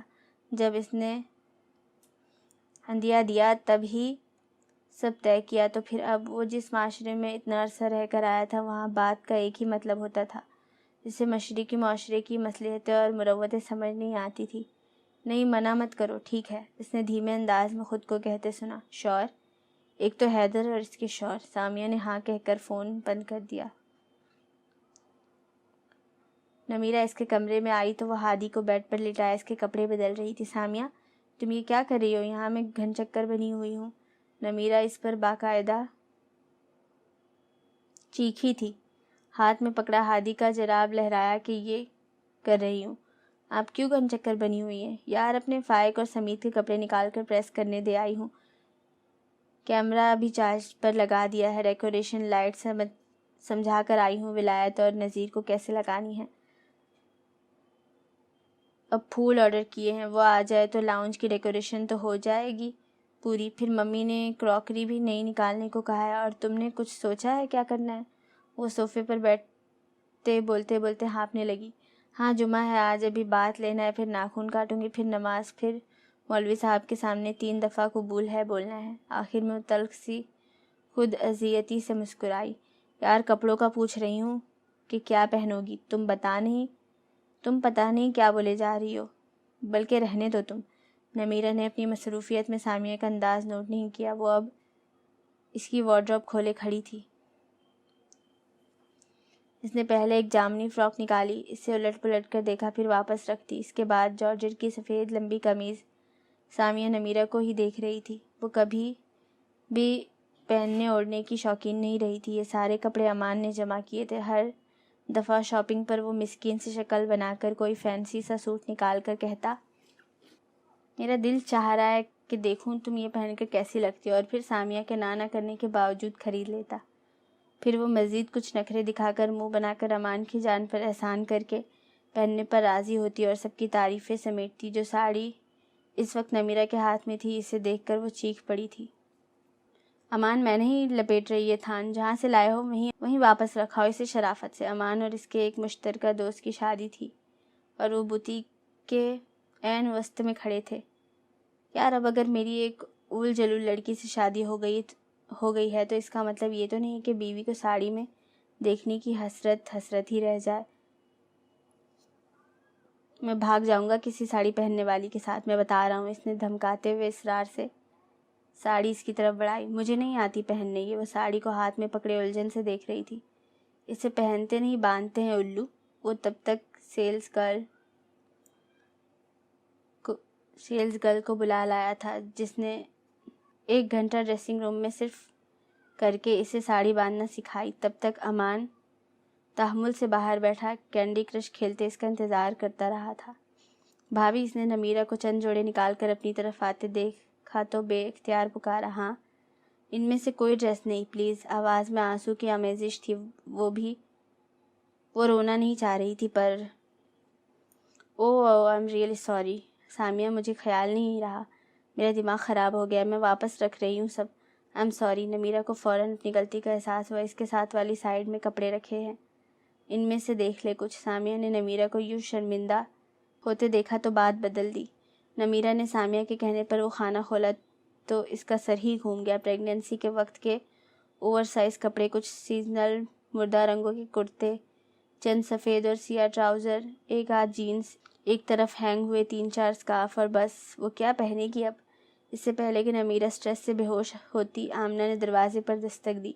اچھا ہے تم دونوں ہی یہیں ہو، یہ کچھ اسپرنگ کلیکشن میں سے آرڈر کیا تھا تم دونوں کے لیے، آج صبح ہی آئے ہیں، ان میں سے ہی کچھ پہن لو آج۔ آمنہ نے شاپر نمیرہ کی طرف بڑھایا جو اس نے شکر کہہ کر تھاما۔ اس نے چاروں سوٹ بیڈ پر پھیلائے، سبھی کے پرنٹس نفیس سے تھے، ایک سفید تھا، ایک سیاہ اور سرمئی، ایک سبز اور ایک نیلا۔ نمیرہ نے سامیہ کو پسند کرنے کے لیے کہا تو اس نے بنا سوچے سمجھے سیاہ اور سرمئی پر ہاتھ رکھا۔ پوچھ ہی کیوں رہی ہوں میں تم سے۔ اس نے فوراً وہ سوٹ پیچھے کیا۔ ان دونوں میں سے بتاؤ۔ اس نے سبز اور سفید میں سے پسند کرنے کو کہا تو سامیہ نے سفید پر ہاتھ رکھا۔ میں سبز پہنتی پر سفید بھی ٹھیک ہے۔ نمیرہ نے جیسے سفید سوٹ اوکے کیا۔ اس پر بھورے اور کہیں کہیں سنہرے چھوٹے چھوٹے پھول بنے تھے۔ شفون کے مکمل سفید دوپٹے پر بھی سنہری چھن تھی۔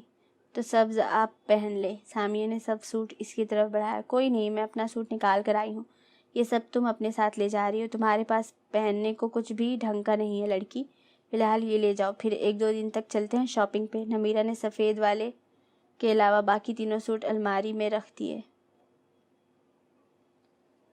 وہ نماز پڑھ کر فارغ ہوئی ہی تھی جب نمیرہ کے ساتھ فائق اور اس کے دوست نکاح نامہ لے کر آ گئے۔ مخصوص الفاظ دہرائے گئے۔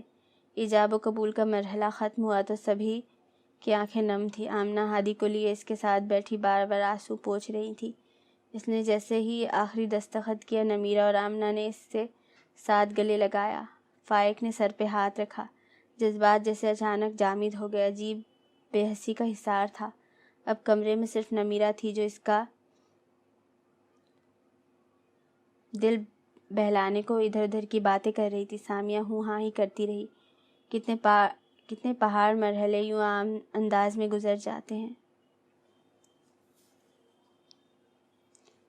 وہ نمیرہ کے ساتھ لاؤنج میں آئی تب تک امام صاحب اور دیگر گواہان جا چکے تھے۔ حیدر ہادی کو گود میں بٹھائے ساتھ بیٹھے سمیت سے مسکرا کر کچھ کہہ رہا تھا۔ وہ ابھی بھی صبح والے حلیے میں ہی تھا۔ فائق اور ڈیڈ بھی کوئی بات کر رہے تھے۔ ممی لاؤنج سے ملحقہ ڈائننگ ایریا میں ملازمین کے ساتھ کھانا لگوا رہی تھی۔ آ جائے سب، کھانا لگ گیا ہے۔ نمیرہ اسے حیدر کے ساتھ جا کر بیٹھنے کا اشارہ کر رہی تھی، پر ممی کی آواز پر وہ ڈائننگ ایریا کی طرف چل دی۔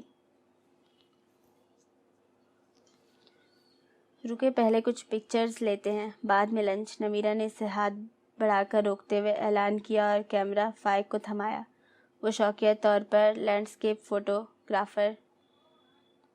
فوٹوگرافی کرتا تھا۔ سامیہ اور نمیرہ قریب آئی تو حیدر نے اپنی جگہ سے اٹھ کر سامیہ کو پہلے بیٹھنے دیا۔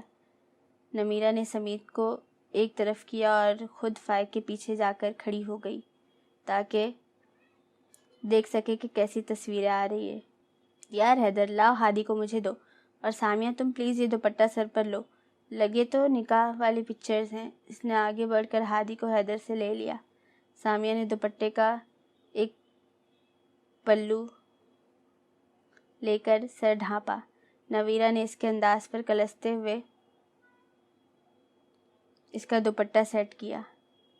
حیدر ساتھ ہی لا تعلق سا سر جھکائے بیٹھا تھا۔ فائق نے ریڈی کہا تو وہ سر اٹھا کر کیمرے کی طرف دیکھ کر مسکرایا۔ پوز چینج، تم لوگ اب یہاں کھڑکی کے پاس کھڑے ہو۔ بس اس سے زیادہ ٹارچر نہیں کر سکتے تم دونوں میاں بیوی، مجھے بھوک لگی ہے اب۔ حیدر نے ہاتھ اٹھا کر مزید فوٹوگرافی سے روک دیا اور ڈائننگ ٹیبل کی طرف بڑھ گیا۔ ہاں تو حیدر، نبٹ گیا تمہارا یہ کام بھی؟ فائق نے ٹشو سے ہاتھ صاف کرتے ہوئے اس کے صبح والے انداز پر چوٹ کی۔ کھانا تقریباً کھایا جا چکا تھا۔ نبٹ گیا؟ حیدر گھڑی دیکھتا اٹھ کھڑا ہوا۔ مجھے نکلنا ہے ابھی، تم پیکنگ کر لو، ڈنر کے بعد چلیں گے۔ اس نے برابر میں بیٹھی سامیہ کو روٹین کے انداز میں مخاطب کیا۔ اینڈ یس ممی، ڈنر پر ہاتھ ہولا رکھیے گا، بہت کھا لیا آج۔ اسے دروازے پر یاد آیا تو پلٹ کر آمنہ کو کہتا باہر نکل گیا۔ سیمینار کے لیے دیر ہو رہی تھی۔ رات کے 11 بج رہے تھے۔ وہ کمرے میں اپنا سامان لینے آئی تھی۔ کافی کے بعد حیدر نے اسے چلنے کا کہا تھا۔ دہلیز کے دائیں طرف والی دیوار میں سوئچ بورڈ نصب تھا۔ اس نے ہاتھ بڑھا کر لائٹ جلائی تو سب روشن ہو گیا۔ ہر چیز اتنی مانوس ہو کر بھی اجنبی سی لگ رہی تھی۔ وہ 5 سال سے اس کمرے کی مکین رہی تھی، پر اس کمرے کا اور اس کا بچپن کا ساتھ تھا۔ وہ شام کو یہاں ہوم ورک کرنے آیا کرتی تھی۔ پہلے بابا اور ممی کے جھگڑوں اور بعد میں تنہائی سے یہ گھر اس کا واحد فرار تھا۔ جہاں اب ووڈن فلورنگ تھی، تب وہاں کارپیٹ بچھا ہوتا تھا۔ وہیں نیچے بستہ بکھرائے بیٹھ کر وہ ممی کے بنائے سینڈوچز کھاتے ہوئے اسکول کا کام کیا کرتے تھے۔ وہ ذہین تھی، اسے بس ساتھی چاہیے ہوتا تھا کوئی اور۔ امان کو ہوم ورک میں مدد، اس کا پڑھائی میں دل کم ہی لگتا تھا۔ والدین کی حادثے میں وفات کے بعد جب حیدر یہاں آیا تھا تب وہ بہت چڑچڑا اور غصیلا ہوا کرتا تھا۔ بنا کسی لحاظ و مروت کے ان دونوں کو ہوم ورک کرتے ہوئے شور کرنے پر کمرے سے نکال باہر کرتا تھا۔ وہ اس سے 5 اور امان سے 4 سال بڑا تھا۔ امان نے شدید نمونیا کے باعث 1 سال اسکول میں دیر سے داخلہ لیا تھا۔ یوں وہ دونوں ہم جماعت تھے۔ وہ بیڈ کے پاس موجود بیگز اٹھانے کو آگے بڑھی تو بک شیلف کے پاس رکھے اس فوٹو فریم کے پاس رک گئی۔ یہ ان کی گریجویشن کی تصویر تھی۔ وہ دونوں ساتھ ساتھ کھڑے تھے، امان کے گلے میں پڑے میڈل کو دانت سے چباتے، کیمرے کی طرف دیکھتے ہوئے شرارت سے مسکرا رہا تھا، اور وہ تصویر خراب کرنے پر امان کے سر پر ہاتھ میں پکڑی سرخ ربن میں بندی ڈگری مار رہی تھی۔ سامیہ نے اس فریم میں اسی دن کی ایک اور تصویر لگائی تھی جس میں وہ دونوں برابر کھڑے کیمرے کو دیکھ کر مسکرا رہے تھے۔ امان نے یہ کہہ کر وہ تصویر بورنگ ہے نکال کر یہ لگائی تھی۔ دروازے پر دستک ہوئی تو اس نے ہاتھ میں پکڑا فریم شیلف پر واپس رکھ دیا۔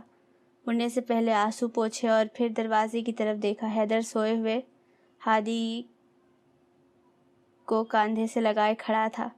وہ اس کی مدد کے خیال سے اٹھ کر آیا تھا پر دہلیز پر ہی رک گیا۔ سامیہ نے ہادی کا چھوٹا سا بیگ ایک ہاتھ میں اٹھایا اور دوسرے میں اپنا ہینڈ بیگ۔ کمرے پر ایک آخری الوداعی نظر ڈال کر وہ نکل آئی۔ حیدر نے ہاتھ بڑھا کر اس سے ہادی کا بیگ لے لیا۔ بس سامان اس کی امید سے بہت کم ہی تھا۔ باقی ممی صبح بھجوا دیں گی، یہ بس ہادی کی اسینشلز ہیں۔ ایک دیوار پار ہی حیدر کا گھر تھا پر سامیہ اور ہادی کو جاتے دیکھ آمنہ کے آنسو نہیں تھم رہے تھے۔ ان کی کوئی بیٹی نہیں تھی پر آج وہ بیٹی رخصت کر رہی تھی۔ نمیرہ نے اسے گلے لگا کر ہنستے ہوئے آنسو پوچھے کہ اسے پتا ہے کہ وہ یہیں ہے پھر بھی دل خواہ جذباتی ہوئے جا رہا ہے۔ خود سامیہ کمرے میں ہی آنسو بہا آئی تھی تو سب سے سنجیدہ چہرہ لیے خدا حافظ کیا۔ وہ حیدر کی معیت میں گھر میں داخل ہوئی تو وہاں ڈیڈ کے گھر کے برعکس عجیب دبیس خاموشی کا راج تھا۔ کشادہ لاؤنج کے دونوں اطراف 2 راہداریاں تھیں۔ اس طرف کچن، ڈائننگ اور ڈرائنگ ایریا ہے اور اس طرف وہ راہداریوں کی طرف اشارہ کر رہا تھا۔ رومز، سامیہ نے جملہ مکمل کیا۔ امان حیدر کے ساتھ یہاں شفٹ ہوا تو اکثر اس کے مسلسل حیدر ہمیں تمہارے کمرے سے ایسے نکالتا تھا تو اپنے گھر میں پتہ نہیں کیا حشر کرے گا جیسے اعتراض کو سنا انسنا کر کے مرضی نہ ہونے کے باوجود اسے یہاں کھینچ لاتا تھا۔ یہ کمرہ میرے استعمال میں ہے۔ اس نے دروازہ کھول کر سامیہ کو اندر جانے کی جگہ دی۔ سادہ سا کمرہ تھا، ایک پلنگ، ایک اسٹڈی ٹیبل، 2 کتابوں کے ریکس، کھڑکی کے پاس ایک آرام چیئر اور بس۔ یہ ہادی کا کمرہ۔ حیدر نے کمرے میں موجود ایک دروازہ کھولا تو اسے ایک اور کمرہ نظر آیا جس کا ایک دروازہ کوریڈور سے بھی کھلتا تھا۔ انٹیریئر اس کا بھی سادہ ہی تھا پر وہاں پیدائش سے 1 سال تک کے بچے کے استعمال کی ہر ممکنہ شے جیسے موجود تھی۔ یہ شاپنگ اس نے پچھلے 10 دن میں کی تھی۔ یہ کبرڈ ہادی کے سامان کے لیے ہے۔ تم اپنا سامان وہاں کمرے کی ڈریسنگ روم کے لیفٹ کلوزٹ میں رکھ سکتی ہو۔ وہ ہادی کو کارٹ میں لٹاتے ہوئے اسے بتا رہا تھا۔ گھر سے متعلق چند اور ضروری ہدایت دے کر وہ چلا گیا۔ کچھ دیر بعد حیدر نے کمرے میں آ کر جھانکا تو ہادی جاگ رہا تھا۔ وہ شاور لے کر آیا تھا اور سفید ٹی شرٹ اور گھٹنوں سے ذرا نیچے آتے شارٹ میں ملبوس تھا۔ اس نے سامیہ سے ہادی کو یہ کہہ کر لے لیا کہ وہ ہے ہادی کے پاس، سامیہ چاہے تو جا کر سو جائے۔ اس کی آنکھ فجر کی اذان کی آواز سے کھلی۔ وہ جھٹکے سے اٹھ بیٹھی۔ رات اسے لگ رہا تھا اس اجنبی ماحول میں اسے نیند نہیں آئے گی۔ یوں لگاتار 5 گھنٹے سو جانے پر اسے خود پہ حیرت ہوئی۔ ہادی کی پیدائش کے بعد سے وہ یوں مسلسل سوئی ہی نہیں تھی۔ وہ ہر 2 گھنٹے بعد اٹھ جایا کرتا تھا۔ کمرے میں وہ اکیلی تھی۔ ہادی کو نہ پا کر اس نے فوراً بستر چھوڑا۔ ساتھ والے کمرے کی بتی جل رہی تھی۔ وہیں دہلیز پر رک گئی۔ حیدر اور ہادی دونوں ہی ساتھ ساتھ لیٹے گہری نیند میں تھے۔ ہادی کمر کے بل چت دونوں بازو اوپر کیے لیٹا تھا اور حیدر اس کی طرف کروٹ کیے۔ وہ کچھ لمحے مزید رک کر واپس مڑ گئی۔ وہ جتنا نہ مانتی پر اس میں شک نہیں تھا کہ ہادی حیدر کے پاس رہتا تو اسے ہادی کی طرف سے اطمینان رہتا تھا۔ اگلے 2 دن ہفتے کے آخر تھے اور حیدر گھر پر ہی تھا۔ ناشتہ ممی بھیج رہی تھی اور لنچ اور ڈنر ان کی طرف تھا۔ حیدر کی اس سے پہلے کیا روٹین تھی وہ ناواقف تھی، پر اب اس کا دن ہادی سے شروع ہو کر اسی پر ختم ہو رہا تھا۔ ممی کے گھر تو ٹھیک تھا پر یہاں واپس آ کر اسے سمجھ نہیں آتا تھا کہ وہ کیا کرے۔ اتنے ماہ ہادی اس کی واحد مصروفیت رہا تھا اور اب یہی عجیب سا سائیں کرتا گھر۔ حیدر نے رینوویشن کے نام پر صرف ضروری مرمت کروائی تھی۔ وہاں کوئی ملازم تک نہیں تھا۔ وہ اپنے زیادہ تر کام خود کرتا تھا۔ کپڑے لانڈری جاتے تھے اور اس کی غیر موجودگی میں ممی شاکرہ یا ولایت کو بھیج کر صفائی کروا دیا کرتی تھی۔ سامیہ کے اعصاب 2 دن میں ہی جواب دے رہے تھے۔ اس کا دل کر رہا تھا کہ جا کر ہادی کو حیدر سے چھین کر اسے بتائے کہ وہ اس کا بیٹا ہے، پر یہ وہ جانتی تھی کہ اس نے آگے سے یہ کہنا ہے کہ وہ جانتا ہے کہ وہ اس کا بیٹا ہے۔ اس میں چیخنے یا اعلان کرنے والی کیا بات ہے؟ فیصلہ نبھانا فیصلہ کر لینے سے زیادہ مشکل ثابت ہو رہا تھا۔ 2 دن یوں ہی گزرے۔ تیسرے دن وہ ہادی کی کاٹ اس کمرے میں لے آئی جہاں وہ سو رہی تھی۔ وہ واش روم سے نکلی تو حیدر ہادی کو اٹھائے کاٹ کے پاس کھڑا اسے اس کی نئی جگہ پر دیکھ رہا تھا۔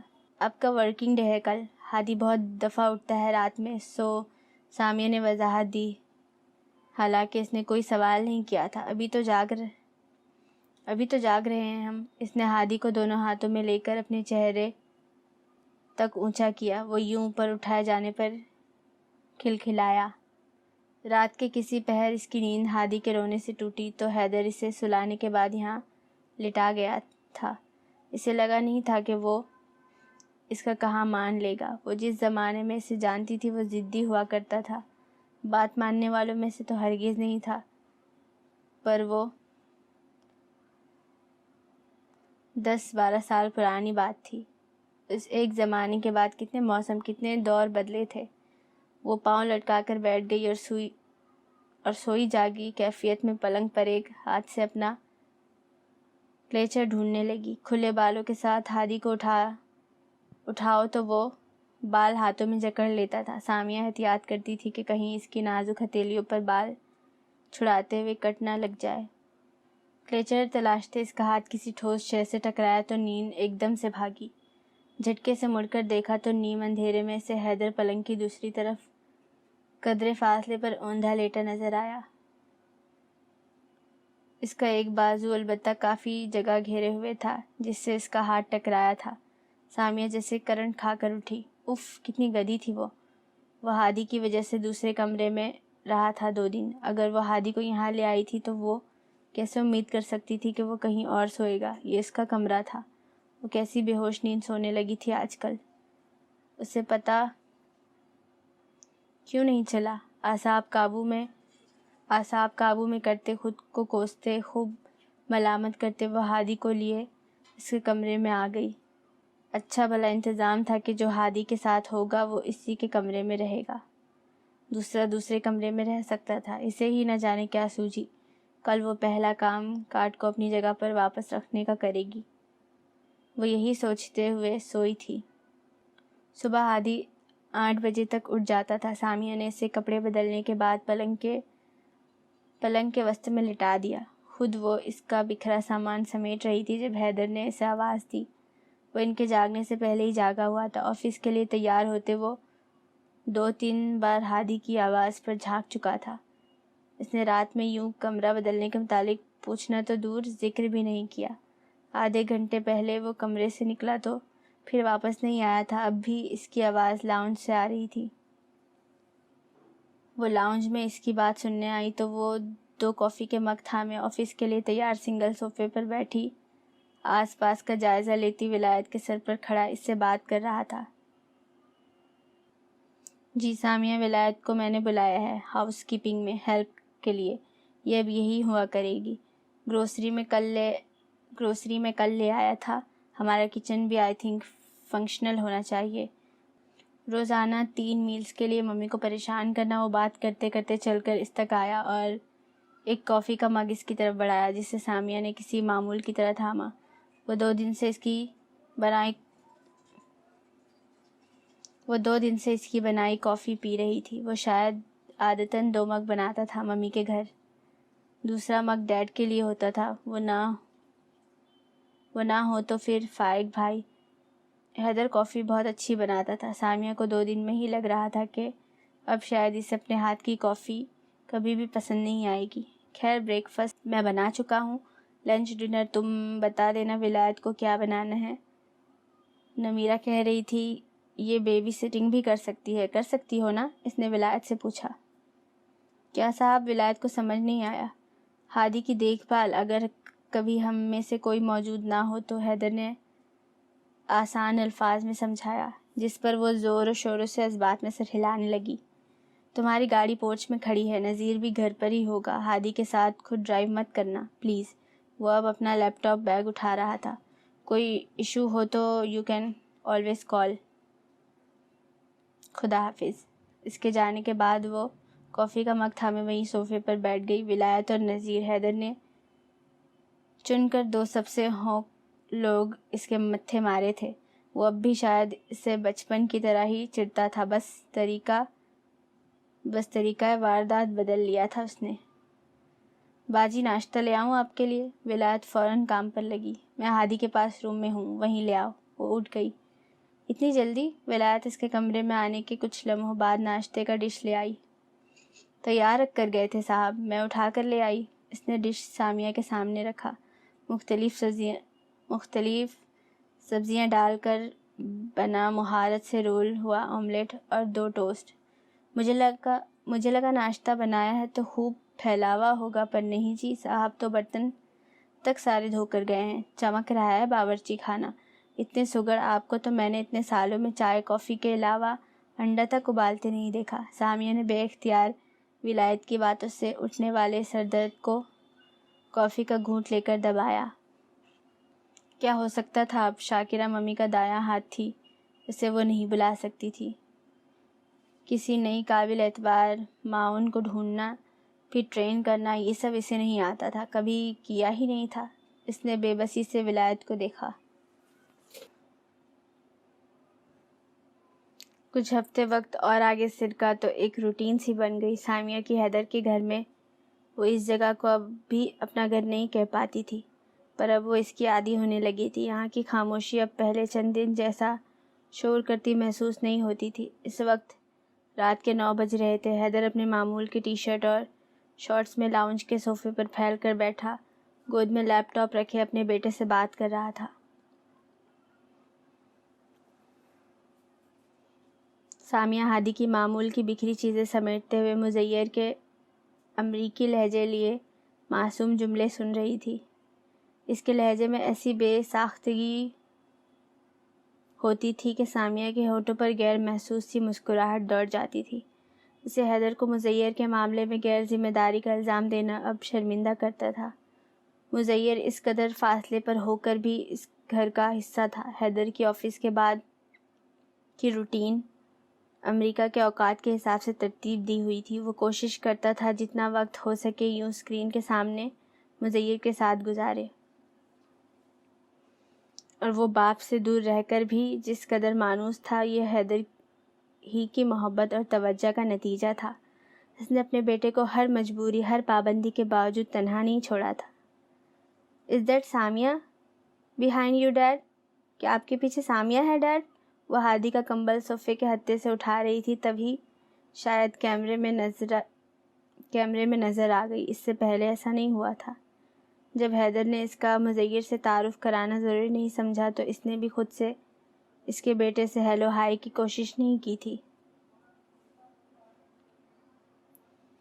وہ ہادی کو جانتا تھا، صرف جسے حیدر نے اسے اس کے بھائی کی حیثیت سے متعارف کروا رکھا تھا۔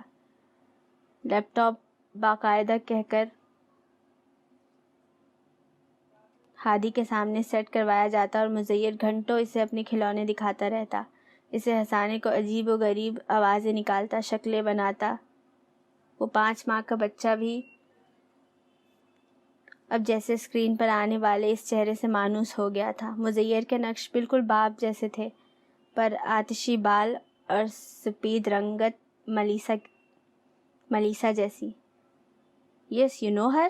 ہاں آپ جانتے ہو انہیں؟ حیدر کو بیٹے کے سامیہ کو پہچاننے پر حیرت ہوئی تھی۔ یا شی از امان's وائف۔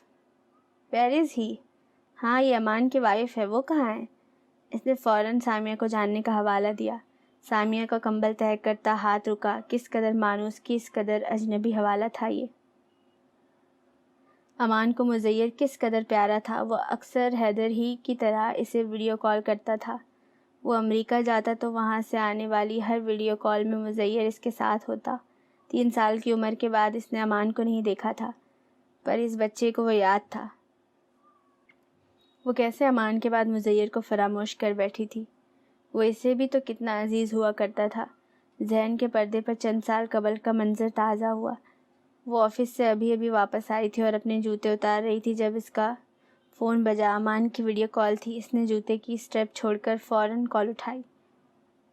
وہ دور ہوتا تھا تو چاہے دن میں 6 دفعہ بات ہوتی ہو، ہر دفعہ سامیہ کے فون اٹھانے کے انداز میں اس قدر ہی پھرتی اور بے قراری ہوتی تھی۔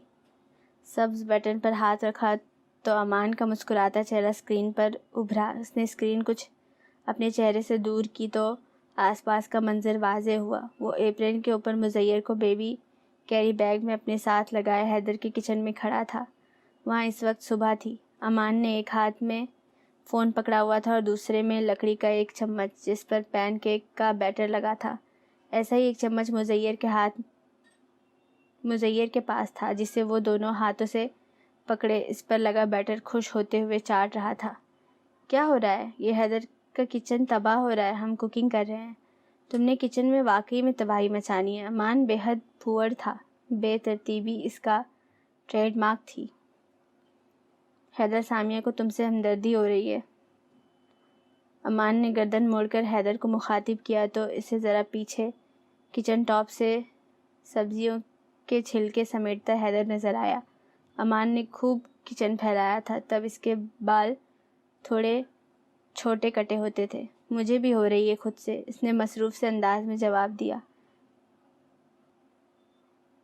تم لوگ کوکنگ کرو، پھر بات کرتے ہیں۔ اس نے پس منظر میں حیدر کو دیکھ کر فون رکھنا چاہا۔ امان نے ہینڈ فری بھی نہیں لگائے تھے۔ اسے حیدر کی موجودگی میں کھل کر بات کرنا بچپن سے ہی دشوار لگتا تھا۔ وہ اس کی ہر بات پر یوں زیر لب مسکراتا تھا جیسے وہ بیوقوف ہو اور کوئی بہت بے تکی بات کر رہی ہو۔ ارے رکو تو، کہاں جا رہی ہو؟ مزیر بہت مس کر رہا ہے تمہیں۔ امان نے اسے روکتے ہوئے آنکھ دبائی۔ اس نے اپنے بجائے مزیر کا نام لیا تھا۔ جانے کی جلدی بھول کر اس کے چہرے پر مسکراہٹ آئی۔ تبھی مزیر نے کھلکھلاتے ہوئے بیٹر لگا چمچ زور سے امان کے فون پر مارا۔ فون امان کے ہاتھ سے نیچے گرا۔ کیا کر رہے ہو بیبی؟ سامیہ سے کیسے بات کریں گے پھر؟ فرش پر چت گرے فون پر اب کچن کی چھت کے ڈیزائن دکھ رہے تھے اور امان کی آواز دور سے آ رہی تھی۔ تم کیوں ہنس رہے ہو؟ وہ کچھ بولنے لگی تھی جب امان حیدر سے مخاطب ہوا۔ اتنے ضروری کام ہوتے ہیں فون پر، تمہیں سامیہ سے بات کرنا یاد ہے صرف؟ پراستضاء لہجہ۔ میرا تو یہی ضروری کام ہے، باقی سب رک سکتا ہے۔ فون بند ہونے سے پہلے اس نے امان کا جملہ سنا تھا۔ آج کے منظر میں وہ سب وہی تھے، بس امان کہیں نہیں تھا، جس کے لیے سب سے ضروری اس سے بات کرنا ہوتا تھا، اس کی بات سننا ہوتا تھا۔ زندگی کے بعض مناظر اس قدر مستقل انداز میں بدلتے ہیں کہ پھر آپ سر پٹکیں یا ایڑیاں رگڑیں، پہلے جیسا کچھ نہیں ہوتا۔ حیدر نے مزیر کو امان کے حوالے سے کیا کہہ کر مطمئن کیا تھا وہ نہیں سن پائی۔ وہ اب اس سے بات کرنے پر اصرار کر رہا تھا۔ شی از بزی کڈ، وہ مصروف ہے بچے۔ حیدر اسے ٹال رہا تھا۔ نو آئی ایم ناٹ، نہیں میں نہیں ہوں۔ اسے حیدر کے ٹالنے پر جیسے اچانک غصہ آیا۔ اس نے کیوں اپنے بیٹے کو اس کے بارے میں نہیں بتایا تھا اور وہ کیوں چاہتا تھا کہ مزیر اس سے بات نہ کرے؟ وہ ہاتھ میں دھرا کمبل وہیں رکھ کر لیپ ٹاپ اٹھائے صوفے پر بیٹھ گئی۔ اسے اسکرین پر دیکھ کر مزیر کا چہرہ خوشی سے روشن ہوا۔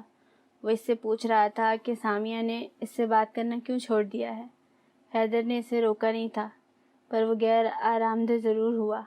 چند ایک بے چین نظریں سامیہ اور مزیر پر ڈال کر وہ اٹھ گیا۔ ان کی باتیں جلد ختم ہونے والی نہیں تھی۔ ہادی کو اس کے پاس دیکھ کر بھی وہ ایسا ہی محسوس کرتی تھی۔ اسے جیسے خوشی ہوئی کہ حیدر کو بھی احساس ہو۔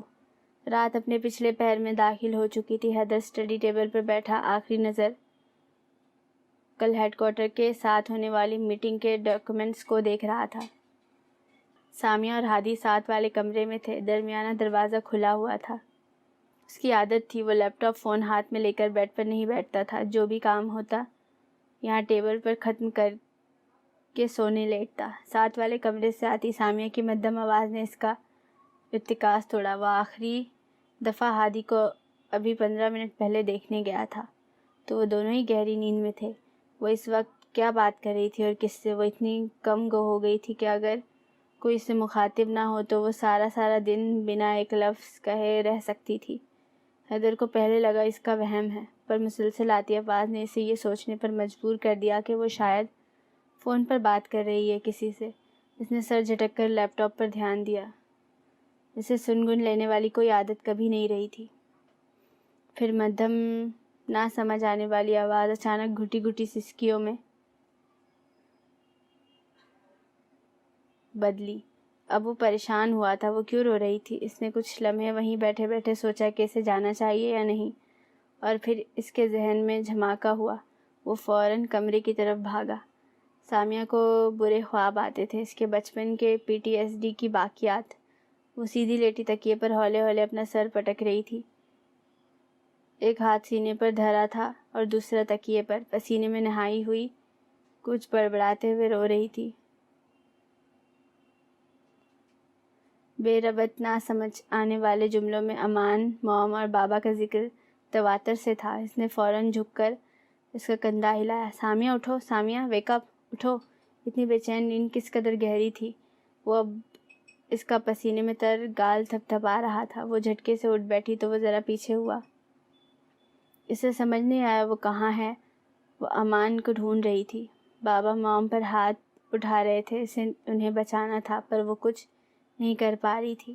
امان اس کی آواز نہیں سن رہا تھا، وہ اندھیرے میں گم ہو رہا تھا اور وہ اس کے پیچھے نہیں جا پا رہی تھی۔ زمین نے اس کے پاؤں جکڑ لیے تھے۔ اس کا خواب وقفوں میں اس کی آنکھوں کے سامنے آیا۔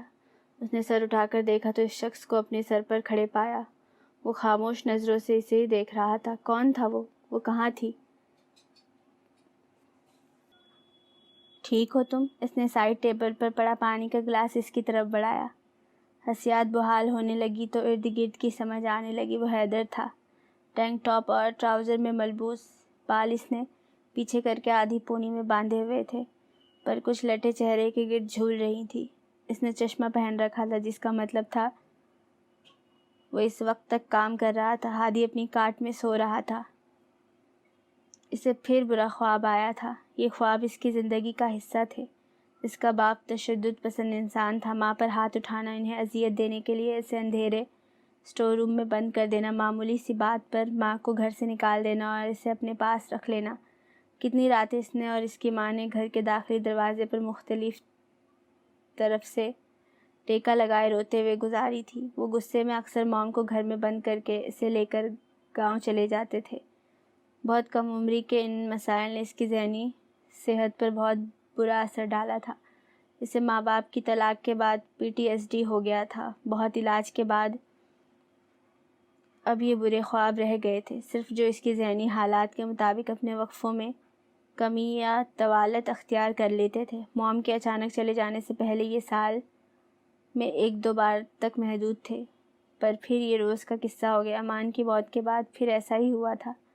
ان کا سلسلہ ہادی کی پیدائش کے بعد رکا تھا۔ ہادی کے بعد شاید وہ اتنی گہری نیند سوئی ہی نہیں تھی کہ ایسے خواب آتے۔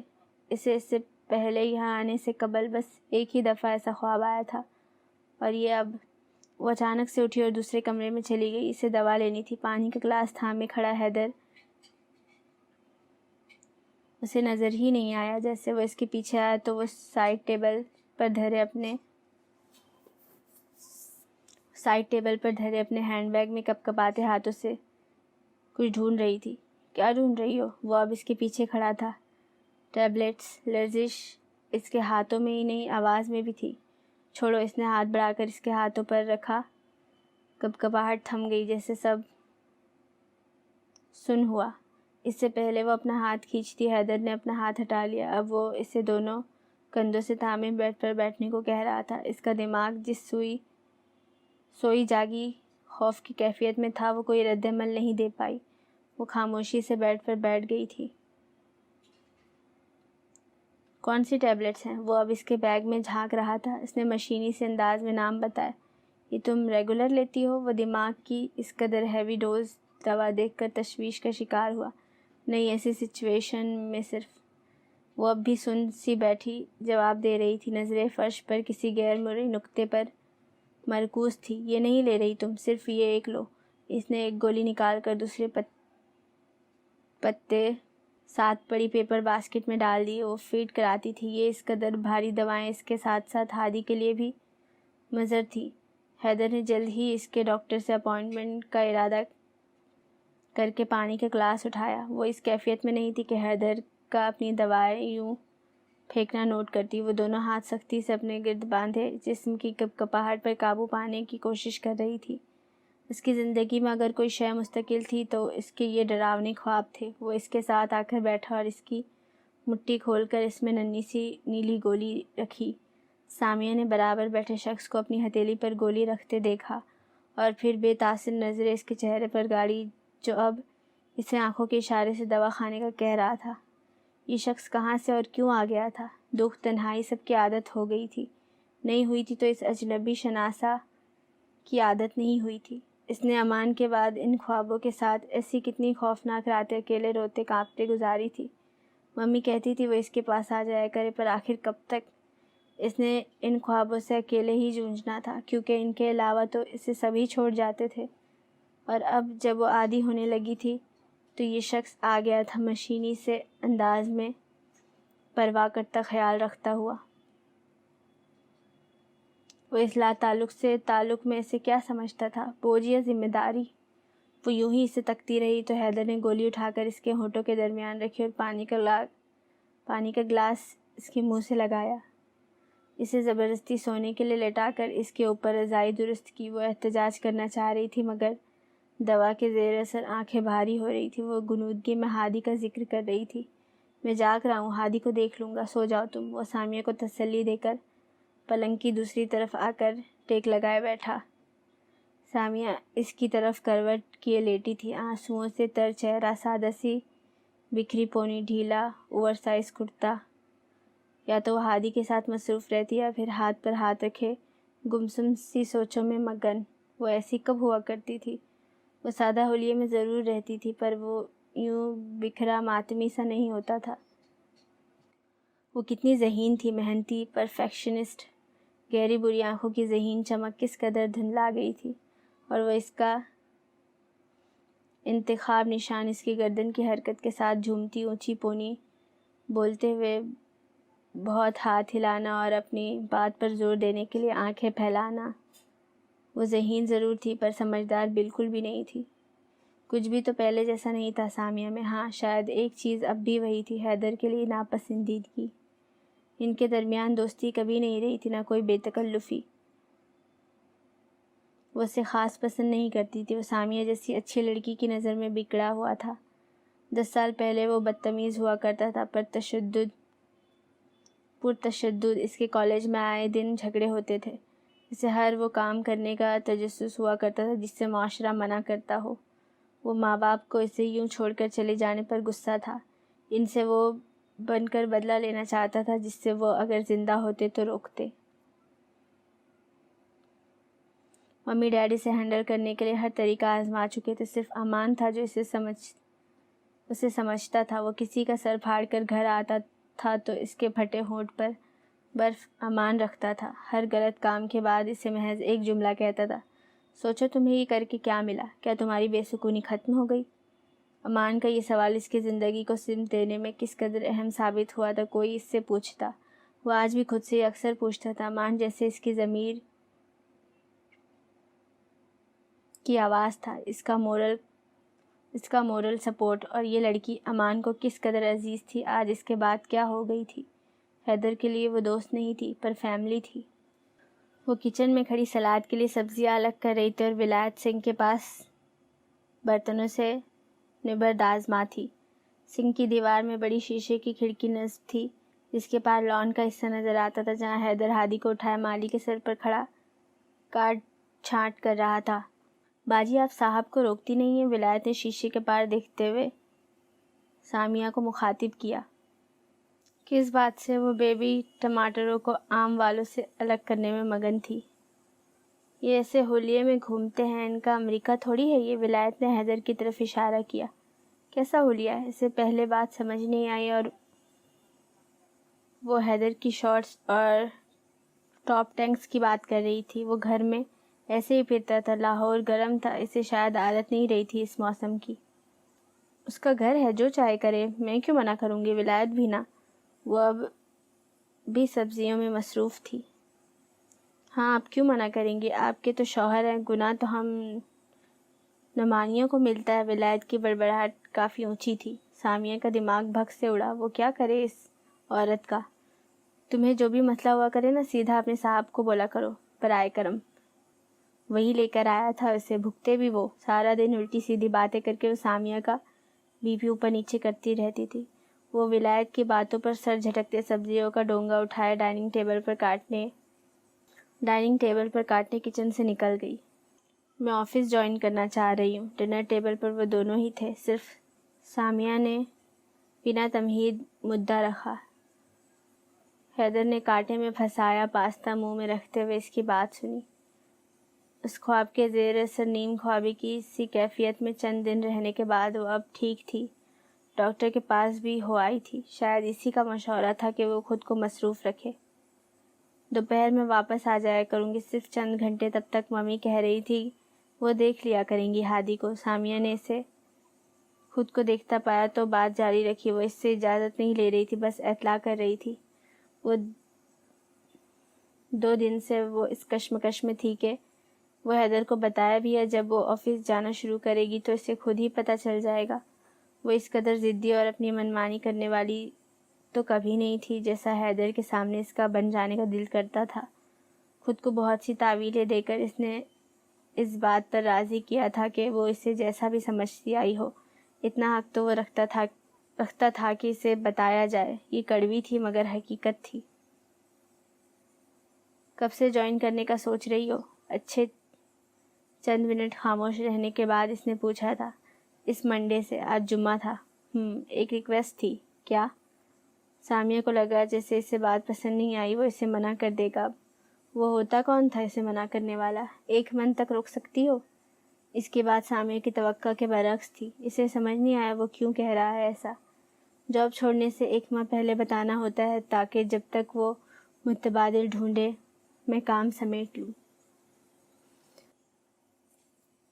اس کی سوالیہ نظروں کے جواب میں حیدر نے وضاحت کی۔ جاب کیوں چھوڑو گے تم؟ حیدر کی جاب کا تعلق ہی کیا تھا اس موضوع سے؟ میری آرگنائزیشن میں ورک فرام ہوم کی فیلوشپس کی کافی گنجائش ہے۔ اس کے علاوہ وہ کچھ عرصہ فری لانسنگ کر لوں گا۔ 1 آدھ پیپرز تھے ذہن میں، وہ لکھوں گا۔ وہ سکون سے اپنا پلان بتا رہا تھا۔ لیکن کیوں؟ ہم میں سے کسی کو تو رکنا ہے ہادی کے ساتھ۔ ممی کی طبیعت ٹھیک نہیں رہتی۔ 1-2 دفعہ کی بات اور ہے، پر روزانہ ہادی کو ان کے پاس چھوڑنا، ویسے بھی ہادی ہماری ذمہ داری ہے، ممی کی نہیں۔ میں دیکھ لوں گا اسے۔ تم بس 1 منتھ اگر کوآپریٹ کر سکو۔ وہ کیا اتنی سنجیدگی سے سامیہ کے ساتھ مذاق کر رہا تھا یا پھر طنز؟ تم مجھے شرمندہ کرنا چاہ رہے ہو؟ رہنے دو، میں نہیں جاؤں گی۔ سامیہ کا دل کیا وہ غصے میں وہاں سے واک آؤٹ کر جائے یا حیدر کو کوئی پلیٹ اٹھا کر دے مارے۔ شرمندہ کرنے والی کیا بات ہے؟ تم کیوں نہیں جاؤ گی؟ 1 سال سے زیادہ ہوا ہے تمہیں آفس چھوڑے۔ تمہارا کریئر بھی اتنا ہی ضروری ہے۔ میں ایک بریک افورڈ کر سکتا ہوں، سو اب میں گھر پر رہ لوں گا۔ 1-2 سال جب تک ہادی اسکول جانے نہیں لگ جاتا، ہم باری باری کر سکتے ہیں۔ اس کے بعد تو ایشو نہیں ہوگا۔ وہ واقعی سنجیدہ تھا۔ وہ اس کے بیٹے کے لیے ایک بار بھی سوچے بنا اپنی اتنی اچھی جاب چھوڑنے کو تیار تھا۔ اس کا غصہ شرمندگی میں بدلا اور پھر شرمندگی غصے میں۔ اسے کس نے کہا کہ وہ اسے یوں اپنے زیر بار کرے؟ تم ابھی ریزائن مت کرنا، میں فی الحال صرف سوچ رہی ہوں۔ Let me decide. ویسے بھی مجھے تو اپنا آفس ہی جوائن کرنا ہے، وہ میں چاہے جتنے بریک کے بعد کروں، کوئی مجھے کچھ نہیں کہے گا۔ شاید آفس جاؤں یا کوئی online evening programme join کر لوں۔ مجھے پبلک پالیسی میں ماسٹرز کرنا تھا۔ چند سال وہ رہ لے گی گھر پر، پڑھائی دوبارہ شروع کر سکتی ہے وہ۔ حیدر کتنا ہی سنجیدہ کیوں نہ ہو، وہ یہ احسان اس کا نہیں لے سکتی تھی۔ اس نے سوچا کہ وہ چند دن بعد ارادہ بدل گیا کہہ کر اسے مطمئن کر دے گی۔ جو بھی ڈیسائیڈ کرو مجھے انفارم کر دینا پلیز۔ اس کے پلیز سامیہ کو اب بھی ہضم نہیں ہوتے تھے۔ اس نے جواب میں سر ہلایا۔ یہ کیا کر رہے ہو تم؟ وہ جو انہماک سے ڈرل مشین سے ہادی کے کمرے میں نئے فریم لگانے میں مصروف تھا، سامیہ کی آواز پر رکا، پھر پلٹا، فوٹو فریم اور مشین کی طرف اشارہ کیا یہ کر رہا ہوں۔ کیوں؟ وہ امان کی تصویریں تھیں جنہیں وہ اوپر والی منزل پر موجود کسی زمانے میں اس کے زیر استعمال کمرے سے لایا تھا۔ ہادی کے کمرے میں امان کی تصویریں ہونی چاہیے، ورنہ وہ اسے کیسے پہچانے گا؟ وہ واپس اپنا کام مکمل کرنے کے لیے پلٹا۔ پر اس کمرے میں بھی رہتی ہوں، وہ کیا یہ سب جان بوجھ کر کرتا تھا؟ تو اسے سامیہ کی سمجھ نہیں آئی۔ ڈرل مشین پکڑے ہاتھ سے چہرے پر جھولتے بال پیچھے کر کے سامیہ کو دیکھا۔ تو تم مذاق کر رہے ہو نا؟ اسے سمجھ نہیں آیا حیدر کو کیا سمجھ نہیں آ رہا۔ تم نے اپنی مدر کی تصویر بھی تو رکھی ہوئی ہے یہاں۔ اس نے سائڈ ٹیبل کی سمت اشارہ کیا۔ وہ ماں ہے میری، میں لگا سکتی ہوں۔ یہ کیسا تقابلی جائزہ تھا؟ امان بھی ہادی کا باپ ہے، تمہیں ایشو کیا ہے؟ وہ کچھ پل اس کے ضبط کرتے چہرے کو دیکھتا رہا اور جیسے اسے اچانک سامیہ کا مسئلہ سمجھ آیا۔ اسے افسوس ہوا تھا وہ کس طرح خود کو پابند کیے ہوئے تکلیف اٹھا رہی تھی۔ اس نے فریم مشین سب وہیں رکھے شیلف پر دھرا اور خود چند قدم پر موجود پلنگ پر بیٹھ گیا۔ سامیہ کی نظروں نے اس کے قدموں کا تعاقب کیا۔ یہاں بیٹھو۔ اپنے برابر ہاتھ تھپ تھپایا۔ وہ چند مزید لمحے وہاں کھڑی رہی۔ وہ اب بھی اسے دیکھ رہا تھا۔ وہ بالآخر اس کے برابر آ کر بیٹھی۔ اتنا حتمی سا انداز تو اس کا کسی چیز کو لے کر نہیں ہوتا تھا۔ جانے والوں کا ہم پر اتنا تو حق ہوتا ہے کہ ہم انہیں یاد رکھیں، ان کا ذکر کریں۔ صرف اس لیے کہ امان کے بعد تم نے ایک نیا رشتہ جوڑ لیا ہے تو تم اس کے ساتھ گزرے 23 سالوں کی یوں نفی کرو گی؟ وہ بہت آہستگی سے اس کے ذہن میں پڑی گرہ کھولنے کی کوشش کر رہا تھا۔ کیا یہ اس کی تمہاری زندگی میں اہمیت کی توہین نہیں ہے؟ کیا یہ امان کی توہین نہیں ہے کہ تم اس کا ذکر بھی نہ کرو، اس کی یادوں سے پہلو تہی کرو، اس کی اشیاء سے یوں نظریں چراؤ؟ نئے تعلق کے ہوتے ہوں گے بہت سے تقاضے، میری طرف سے کوئی نہیں ہے۔ اگر ہوتا بھی تو کم از کم یہ کبھی نہ ہوتا۔ کسی سے توقع رکھنا کہ چند دستخط اس کی یادداشت کے اس قدر اہم پنے پھاڑ سکتے ہیں، یہ حماقت ہے، غیر حقیقی ہے، ظلم ہے۔ ہمارا سماج صرف عورتوں سے ہی کیوں ایسی توقع رکھتا ہے؟ تم نے کیوں خود پر ایسے بند باندھے ہوئے ہیں؟ کیا تمہیں اس سے محبت نہیں تھی؟ وہ اب گردن ذرا ترچھی کیے اس کی فرش پر ٹکی اشک بہاتی آنکھوں میں جھانک رہا تھا۔ وہ تو تمہارا سب سے اچھا دوست تھا، اسے تو تم سے بہت محبت تھی۔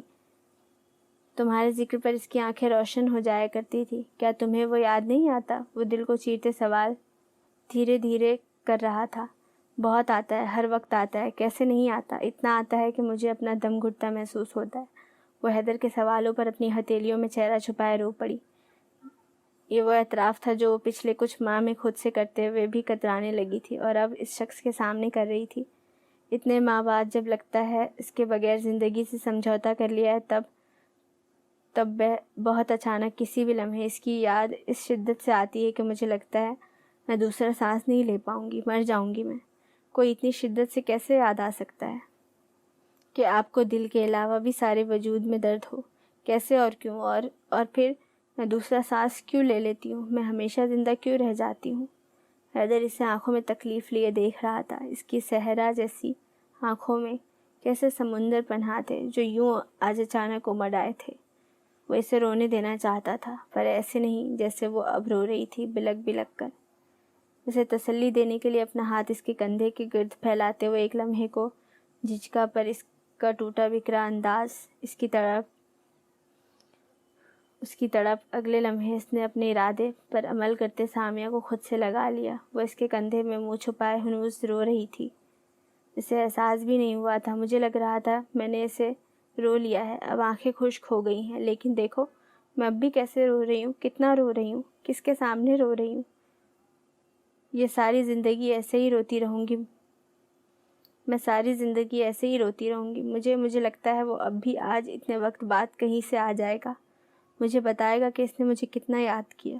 وہ ہادی کو بھی نہیں دیکھ پایا، اسے کتنا انتظار تھا اس کا، وہ کتنا خوش تھا، میں کتنی خوش تھی، میں خوش کیوں نہیں رہ پاتی، مجھے خوش کیوں نہیں رہنے دیا جاتا؟ سارے عذاب میرے حصے میں کیوں آتے ہیں؟ کیوں؟ اور اب جہاں اسے ہونا چاہیے تھا وہاں تم ہو، تم کیوں ہو اور وہ کیوں نہیں ہے؟ سامیہ ہچکیوں میں روتے اس کے کندھے سے ہولے ہولے اپنا سر پٹک رہی تھی۔ وہ جانتا تھا کھو دینے کا، پیچھے زندہ رہ جانے کا عذاب کیا ہوتا ہے۔ وہ بچپن میں گزرا تھا اس سے، اور یہ دکھ جس پر سامیہ رو رہی تھی وہ تو ان کا سانجا تھا۔ امان جس قدر اچانک گیا تھا، اس کے دماغ کی شریان کسی پرانے زخم کے جونجنے سے پھٹی تھی۔ صبح اس نے حیدر کو فون پر اپنی امریکہ کی ٹکٹ کنفرم ہونے کی اطلاع کی تھی، اور دوپہر میں فائق نے اسے روتے ہوئے اس کے چلے جانے کا بتایا تھا۔ اسے یاد بھی نہیں وہ پورا دن اس نے کس کیفیت میں گزارا، بس اتنا یاد ہے کہ ٹھیک 24 گھنٹے بعد مزیر کی کسٹڈی ٹرائل پر اپنا بیان دیتے ہوئے اس نے ملیسا کے وکیل کو جرح کے دوران گریبان سے پکڑ کر پیچھے دھکیلا تھا، اور پھر وہیں بھر کچہری میں وٹنس چیئر پر بیٹھے وہ ہاتھوں میں سر دیے رو پڑا تھا۔ حیدر امیر، جسے 12 سال کی عمر کے بعد کسی نے روتے تو کیا ہنستے بھی بمشکل دیکھا تھا، وہ یوں بھرے مجموعے میں پھوٹ پھوٹ کر رو دیا تھا۔ جج نے اسے پرتشدد قرار دے کر کسٹڈی ملیسا کو دے دی تھی، اور اس کے ملیسا یا مزیر سے ملنے پر 1 سال کی پابندی بھی لگائی تھی۔ بہت خاموشی سے چند آنسو اس کی آنکھوں سے بھی فرار ہوئے تھے۔ اتنا رو لینے کے بعد وہ بہت ہلکا محسوس کر رہی تھی خود کو۔ اس کی آنکھیں وہیں حیدر کے کندھے پر سر رکھے رکھے بوجھل ہونے لگی تھی۔ امان کا ہادی سے تعارف تم نے کرانا ہے، اس طریقے سے کہ وہ اس پر فخر کرے، اس کی خوبیاں اپنائے۔ میں اکثر سوچتا تھا کہ دنیا میں امان جیسے چند لوگ اور ہوتے تو یہ کس قدر خوبصورت ہوتی۔ تمہیں ہادی کو امان جیسا بنانا ہے، جو ہم جیسے ٹوٹے پھوٹے لوگوں کو محبت سے جوڑنے کا فن جانتا ہو، جس کی مسکراہٹ سے زندگی کم تلخ لگنے لگے۔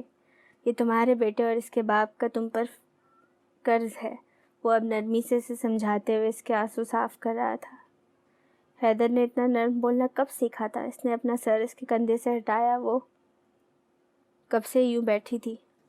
اور رہا میں تو مجھے یا مجھ سے جڑے کسی تعلق کو اتنا سنجیدگی سے لینے کی ضرورت نہیں ہے کہ تمہیں خود پر یوں جبر کرنا پڑے۔ میں امان کی جگہ نہ لے سکتا ہوں اور نہ لینا چاہتا ہوں۔ میں حیدر ہوں، میری اپنی جگہ ہے، جو تم نہ بھی بنا پاؤ تو خیر ہے۔ تم نے ہادی کو لے کر مجھ پر اتنا اعتبار کیا ہے، آئی ایم ریئلی گریٹفل۔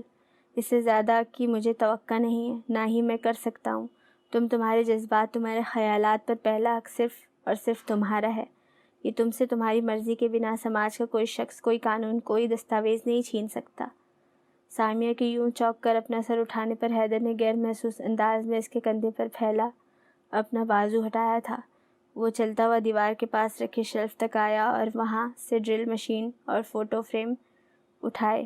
میری مدد کرو گی یہ لگانے میں؟ وہ اب فریم اس کی طرف بڑھاتے ہوئے اس سے پوچھ رہا تھا، جس پر سامیہ نے شدت گریہ سے سرخ پر متبسم چہرے کے ساتھ اثبات میں سر ہلاتے فریم تھام لیا۔ زندگی میں پہلی دفعہ وہ حیدر کی کسی بات کے جواب میں مسکرائی تھی۔ صدیوں کی جمی برف پر چند راڑیں پڑی، چند پگھلے ہوئے قطرے سطح پر ابھرے۔